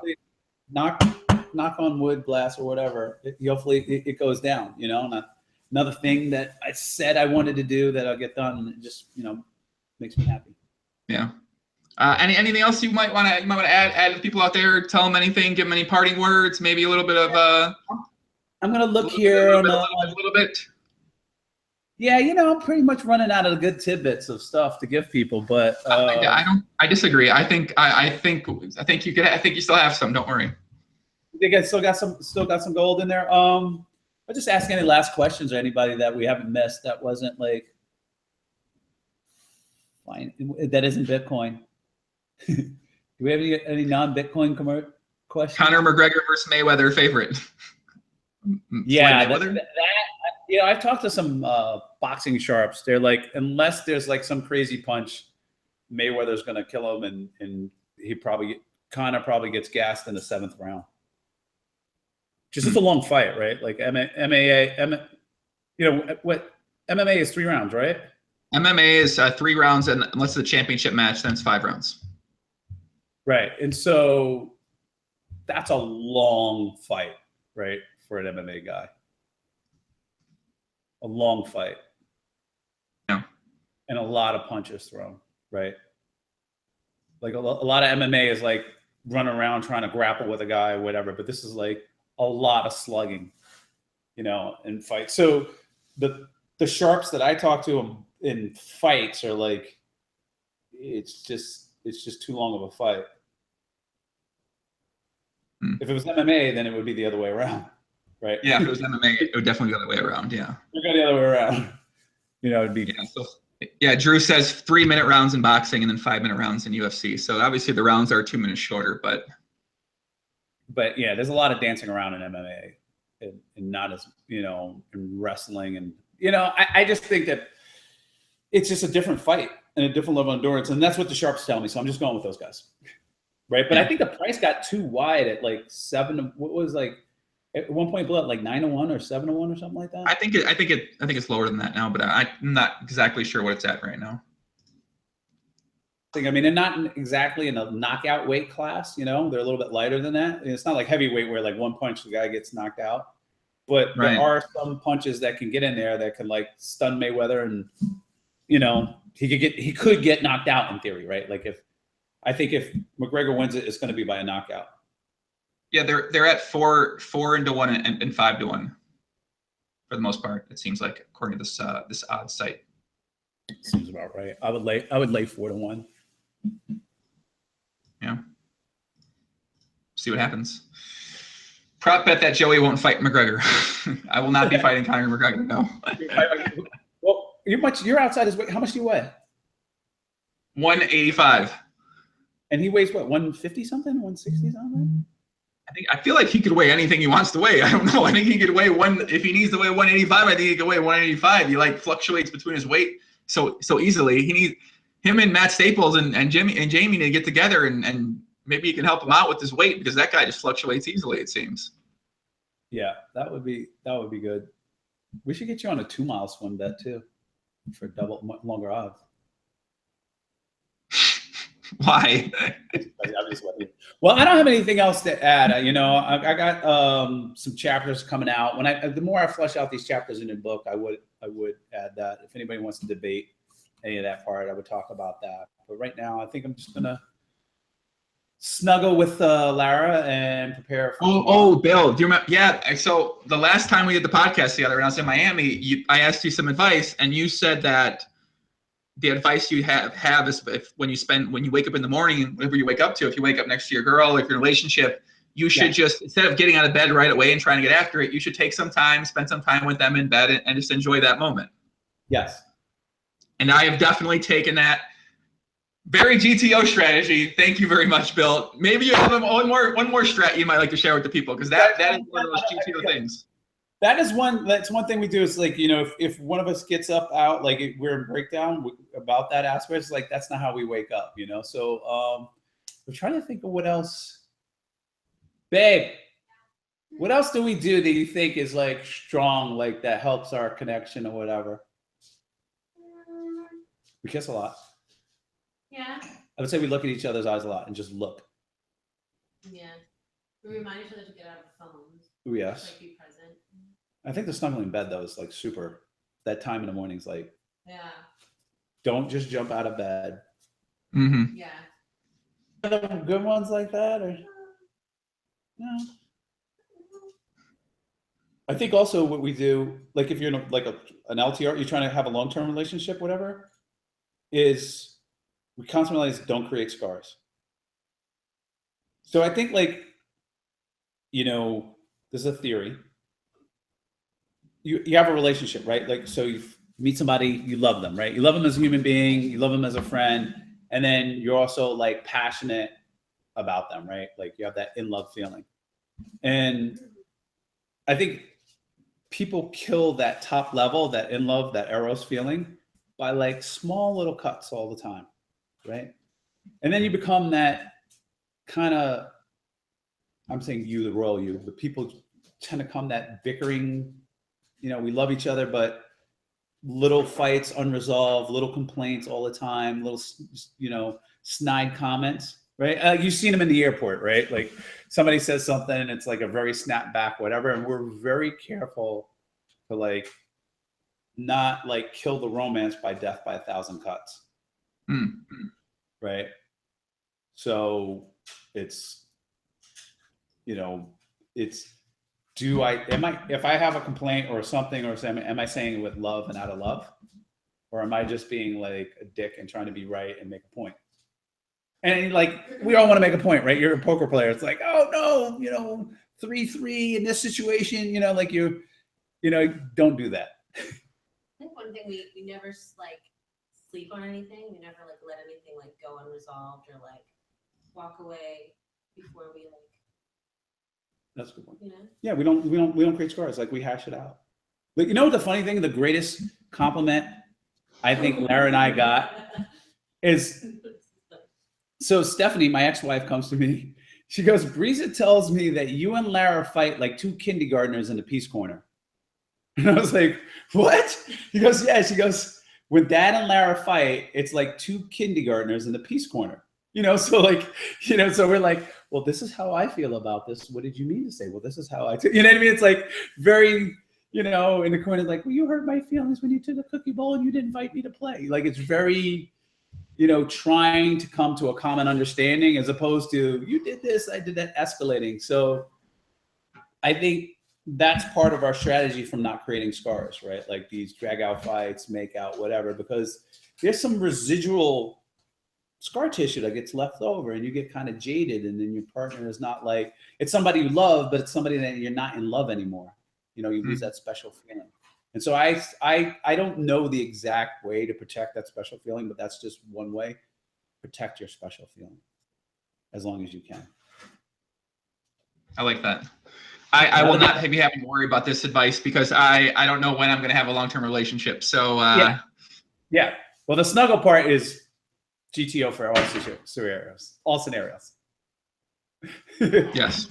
People come back. I mean, I think it's actually, I mean, it's kind of, I want to say it's like kind of changed my, and I wouldn't say changed life, it seems dramatic, but it's kind of life-changing in some ways because I always used to like feel like I got to get started. I wake up, I got to get to work. I got to go. And ever since then, I've sort of just been like, you know what, I'm going to enjoy this. Like, this is a special moment. Let me sit back and let me just, you know, make the most of this. And then, you know, work will be there. I'll be able to go eat breakfast. I'll be able to get after it then. So it's like completely changed the game for me in a lot of ways. So it's been good. Yeah, well, 5-10 minute snuggles makes everything all the difference. And like, you know, like it's gonna be like, I'm gonna go back and snuggle with Poppy. That's how they're gonna feel. Like they're gonna want to snuggle with Poppy. Well, we got some girls coming down for Poppy when he swims, because if he drowns, we need a good girl like to save him with CPR. I thought you were helping. We need like an actual lifeguard down there, bro. We need like some certified people. He might actually throw it and quit just for the CPR. What desperate do you think I am? Come on. But you know, Lara's got some hot girlfriends. I mean, she's got some, you know, some smoke shows out there that could change a man. They could change a man. You introduce him to Jamie Staples might help him out with the bet. Jamie Staples been like, forget him, let him drown, save me. Anyway, we're gonna go make some snacks and food and snuggle. All right, guys. Thank you for coming on the pod. Lara, thanks for making a quick appearance on there. The people are happy to see you guys. On Instagram, you can follow him, Bill Perkins on Instagram. What's Lara's name on Instagram? Lara Sebastian, at Lara Sebastian. Go to Bill's page. Yes, go to Bill's. Every Lara's second all of over the there. Yeah, my Instagram has basically become a shrine to Lara, but it's Lara Sebastian on Instagram. But if you go to Bill, Yeah, you're like one of those 17-year-old girls, Bill. Like when they get the boyfriend, they're all over the place. It's kind of like you remind me of. Yeah, I got like the whole, you know, young giddy in love thing down pat, right? Like, I like it though. It's like kind of. Yeah, you're GTO. Believe me, I think it's GTO. I think it's good. I mean, I don't know. I would do the same thing if I was dating somebody. I just feel like in my prior relationships, I held back too much. Right. You know, just felt, oh, I got to protect. And it's like, you know what? You can't protect yourself from getting hurt. You're going to get hurt. You're not going to get hurt. I'm just like, want to get the max value out of what's going on right now and give the max that I can give. Mm-hmm. It doesn't work. You know, I'm either going to die, she's going to die, or we're going to break up. One of the two. But like, it's going to end one way or another. Might as well make it the best you can. And it's the same thing with life, right? Like, you are going to die. So like, enjoy the ride because the destination sucks. That's what I tell people. Well, guys, follow the journey as I probably die in 1.5 months or less. And by shark bite. yeah. All right, guys, you want to go watch us back? Check it out on iTunes, search Poker Life, watch back from the beginning. Timex podcast Wednesday afternoon. I think at my time zones are so mixed up because I moved to Vegas now, so I don't know. 1 or 2 p.m. Eastern time. Friday, Kelly Winterhalter. Next Wednesday, Kevin Martin, Big Brother winner, Streamboat associate as well. And we got a bunch of other stuff coming up too. Bill, thanks for coming on the podcast as always, my friend. Great chatting with you. Talk to you soon. Have fun swimming. Thank you. I'll see you guys later. Adios, everybody. Peace out. Much love. That's all I got. See ya.